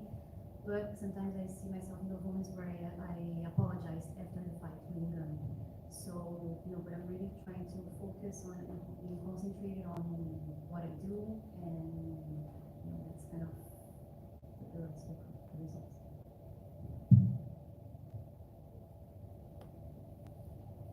Salut Cyril, Yoann Lecos pour Eurosport. Fernand, après ton combat contre Ngannou, a dit que tu allais faire de la lutte matin, midi et soir pour t'entraîner. Tu as aussi dit ensuite que tu allais travailler énormément sur ta condition physique et ton cardio pour pouvoir mettre la pression au maximum pendant le combat et finir le combat avant la limite. Est-ce que les objectifs ont été atteints pendant la prépa et comment tu te sens sur ces 2 points-là avant le combat? So after the Ngannou fight, Fernando always told me that you work like wrestling 24/7 and also in your conditioning and everything, so you could be able to finish the fight before the end of the 5th round. And how did it go with your preparation and everything this time? La fin de préparation, donc du coup c'est là où on mesure vraiment, parce que c'est là où on est le plus proche de la date, c'est très bien déroulé. On a eu des pépins, qui n'a pas de pépins, on a toujours des blessures, où ça te retarde, où ça te fait faire des pauses, etc. etc. Le résultat est qu'à à la fin de ce camp, j'ai proposé des choses plutôt réconfortantes pour le combat. Donc on est vraiment content d'avoir réussi à faire ce genre de sparring en fin de session. Et c'est plutôt rassurant justement sur l'objectif qu'on a qui est de mettre du volume. Est-ce que du coup tu vas montrer à Khabib que tu es devenu un vrai lutteur? Si, je suis Pardon, vous avez dit Khabib, c'est ça? So you wanna show Khabib that you're like, Donc du coup pour revenir sur le fait que Khabib t'avait dit que de dire au Daghestan pour faire un peu de lutte, moi tu voudrais lui montrer pendant le combat que tu es devenu un vrai lutteur pendant ta prépa. because Khabib told you to come to Dagestan to make you like a great wrestler. So what do you think you can say in this fight? Ce ne sera pas forcément la stratégie. Après, tout est possible. Mais on n'a pas mis un gros focus là-dessus pour le coup. On s'est entraîné quand même quand je suis retourné au gym, c'est ce qu'on a commencé à faire. Et ensuite, on s'est orienté plus sur ce fameux volume qu'on veut mettre. Mais non, je ne veux rien montrer à Khabib. Je veux juste gagner mon combat. No, I don't really want to show Khabib anything, so I just want to focus on my fight, and we focused on, putting more volume, and yeah, that's all I want to, good fight.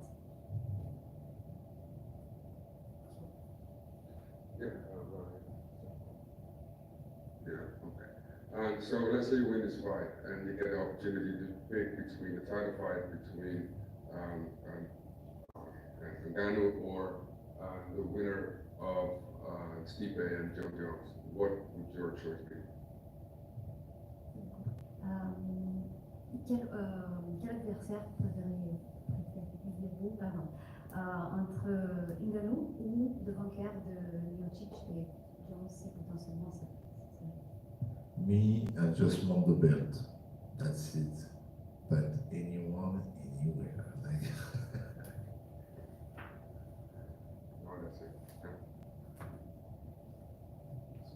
Bonjour. Tu as dit tout à l'heure que tu étais plus concentré sur toi-même avant de savoir ce que tu devais peut-être apporter aux autres. Mais malgré tout, tu es quand même de toute façon le porte-drapeau du MMA en France. C'est toi vraiment qui incarne cette discipline. Donc comment est-ce que tu vis ce rôle-là? Est-ce que tu as conscience, est-ce que tu sens que tu dois aussi être une locomotive pour les autres combattants français?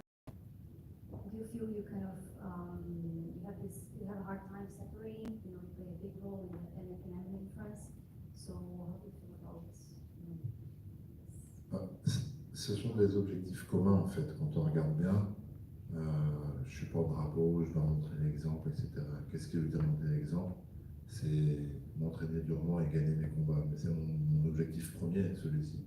Donc en gagnant mes combats, en montrant l'exemple, pour moi c'est exactement les deux mêmes choses. C'est exactement la même chose. Donc ouais, je suis très conscient de ça. Je suis très conscient et je suis très flatté. Parce que c'est vrai que je reçois des messages, mon enfant a commencé le MMA grâce à toi, ou des messages ou des mamans qui me croisent dans la rue qui me disent qui me font un câlin. Ça c'est le plus gros moment, elle me fait un câlin, elle prend le temps de s'arrêter et elle me dit je voulais pas qu'il fasse du MMA. Et quand il m'a montré des vidéos de vous, j'étais content qu'il commence le MMA et qu'il ait un idole comme vous. Waouh, c'était archi flatteur. It's very flattering because sometimes I get stopped on this to play this role, and I have sometimes I get some messages and or even some parents that stop me on the street and say that their kids started taking lessons because of me. And before it was maybe a violent sport, but then they actually said that they want their kids to be like me. So it's really flattering. Thank you, everybody.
tout le monde.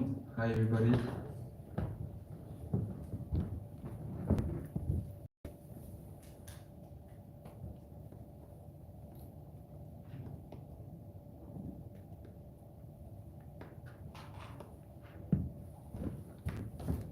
Well, for us, welcome back, welcome to Fight Week.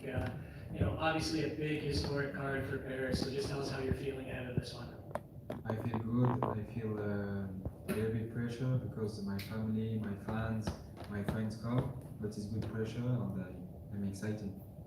When you were starting out in the sport, did you ever dream that, you know, France would finally legalize MMA and that you would be at this point?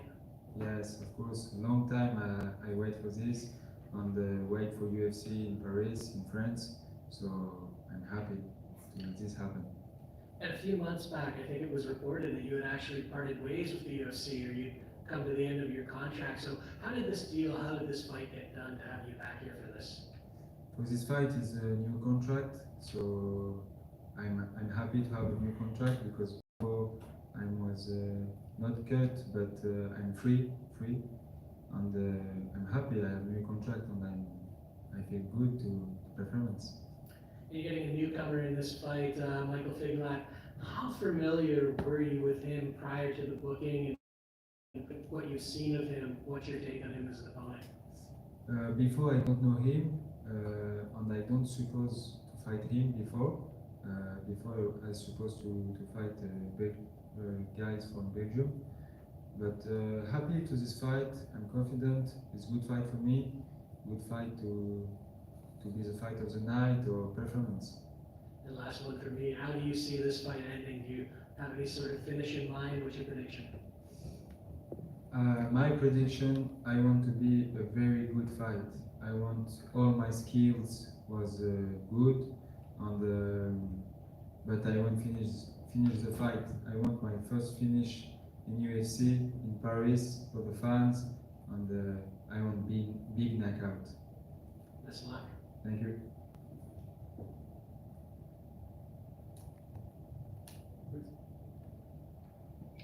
Bonjour Paris, David Kelfa de RFI. Alors évidemment c'est un événement pour vous puisque c'est en France, votre pays. Mais est-ce que vous sentez aussi un rôle particulier puisque vous êtes, je crois, le seul combattant d'origine algérienne à l'UFC?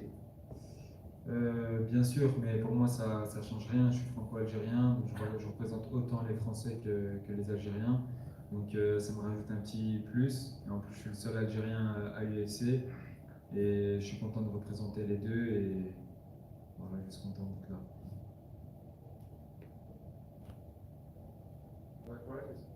I know you've been training with Sanford MMA for some time. Have you been spending time in this camp as well? This camp, no, because I supposed to go in Sanford MMA in July, but I can't move France, so I stay here because I don't have visa. My P1 is dead. I can go with Esta, but I wait for my I stay with my family, good training camp, and but I represent Sanford MMA for this fight. Yeah. Does it change your preparation at all, not being able to go over there? Yes, you know, before I go to Sanford MMA, I win some fight in UFC and I prepare in France, so I do the same process for this fight. Yeah. Can you tell me something about your cooperation with Henry Holt, head coach at Sanford? Yes, good cooperation. He called me yesterday, he called me before the fight. He's a little bit sad because normally he comes, but he can't. But yes, I'm good with this team. Yeah. Did he give you any special tips for the fight? What? Did he give you any special tips, any advice? Advice about the fight? Just the victory. Thank you. Most important. Good luck. Thank you. You're coming off a loss to Terence McKinney. You know, what are your takeaways from that fight, and was there anything that you learned? I learned mentally. I learned a lot because for me, Terence McKinney is a very good guy, very good fighter. He won a lot of fight now. But I think I beat him. Normally I beat him, but this night I don't know. I'm in the cage, but my mind not focused to the fight. And is there any kind of changes that you've made because of that going into this one? Yes, I changed my mindset with a coach, and I speak with him about I need to perform. I need to because before UFC I have finish. I have a lot of things. I'm a good fighter. When I come to UFC, the pressure of UFC, of contract, of a lot of things, sponsors, maybe this blocked me. But for this fight, I do new contracts, so more confident. So I need to go, eyes off and go. And how do you take that pressure off of yourself? You know, how do you focus yourself now? Now no pressure, just pressure because my fans, my family, and I want to be a good performance, but good pressure to fight, angry to fight. And how do you think that will affect your performance on Saturday? Performance of my skill of striking, I think, and takedown defense. But if you want to go to the ground, go to the ground, wrestle, jiu-jitsu, grappling, striking, everything, let's go. Are you looking forward to feeding off of the atmosphere from the crowd, from the French fans? Yeah, you see yesterday with the open workout, you have a lot of fans crying my name. So yeah, I think it was very good energy. Salut Fares, pour la sueur, j'ai posé la même question à Cyril tout à l'heure et qui a déjà un petit peu répondu. Est-ce que le fait d'être devant autant de public, c'est la première fois que ça t'arrive, est-ce que ça peut influer sur ton style de combat dans le sens où tu vas essayer de chercher le chaos ou d'être tout simplement visuellement plus agressif que d'habitude? En fait, pour bien répondre, je vais essayer déjà de rester moi-même, pas trop, parce que des fois le public c'est bien, mais si on a trop la chauffe, comme on dit, et qu'on fait n'importe quoi, faut rester focus en fait sur la stratégie et sur ce qu'on veut faire. Mais ouais, c'est sûr que ça donne de l'énergie pour finir le combat.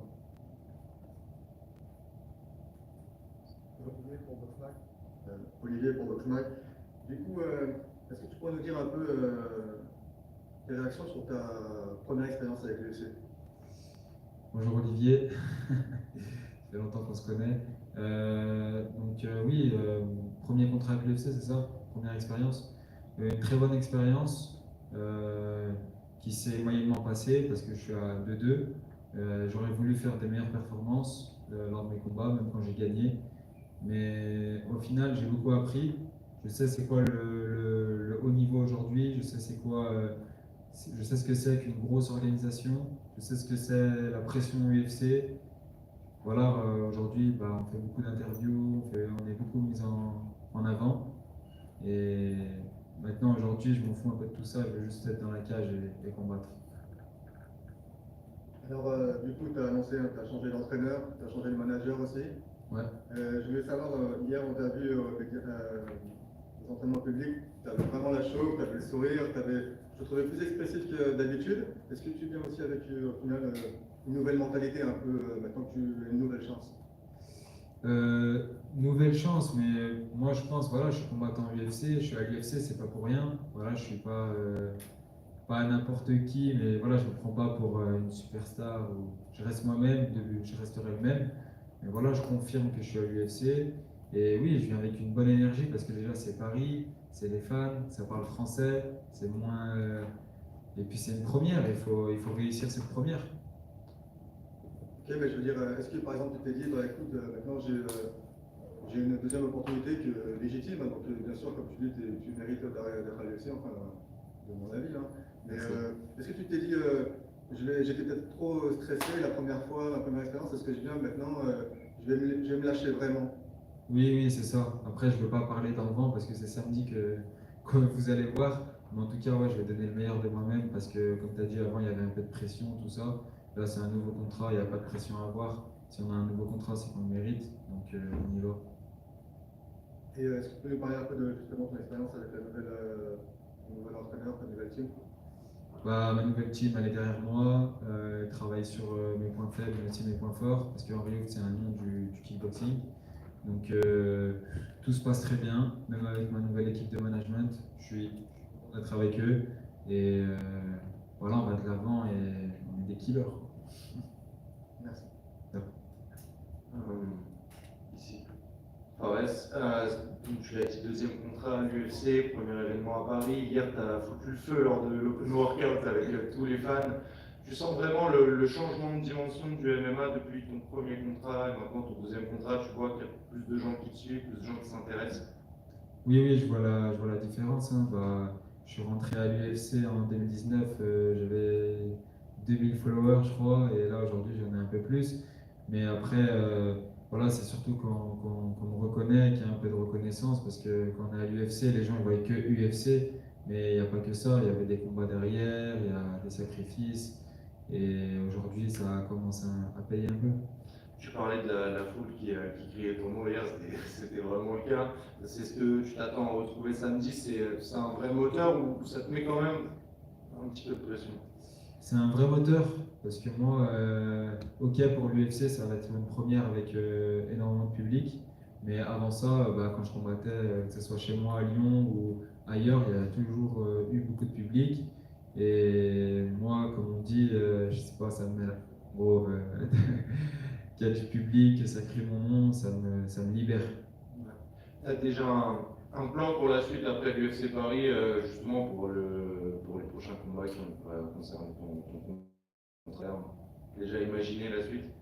Oui, j'ai imaginé la suite, j'ai parlé avec mon manager, je lui avais demandé si c'était possible et si je faisais une belle performance de combattre à Abu Dhabi, parce qu'à Abu Dhabi pour moi ça marque mon histoire et ma carrière, c'est mes débuts à l'UFC, c'est ma première victoire à l'UFC et c'est une belle carte, mais je sais pas si ça sera possible, mais en tout cas je resterai prêt si je fais une belle performance, prêt pour Abu Dhabi, mais sinon avant la fin de l'année, genre décembre, novembre, ça me va très bien. Tu pars dans l'optique du combat en me disant faut que je me fasse pas trop toucher pour être en mesure d'être là à Abu Dhabi ou pas du tout?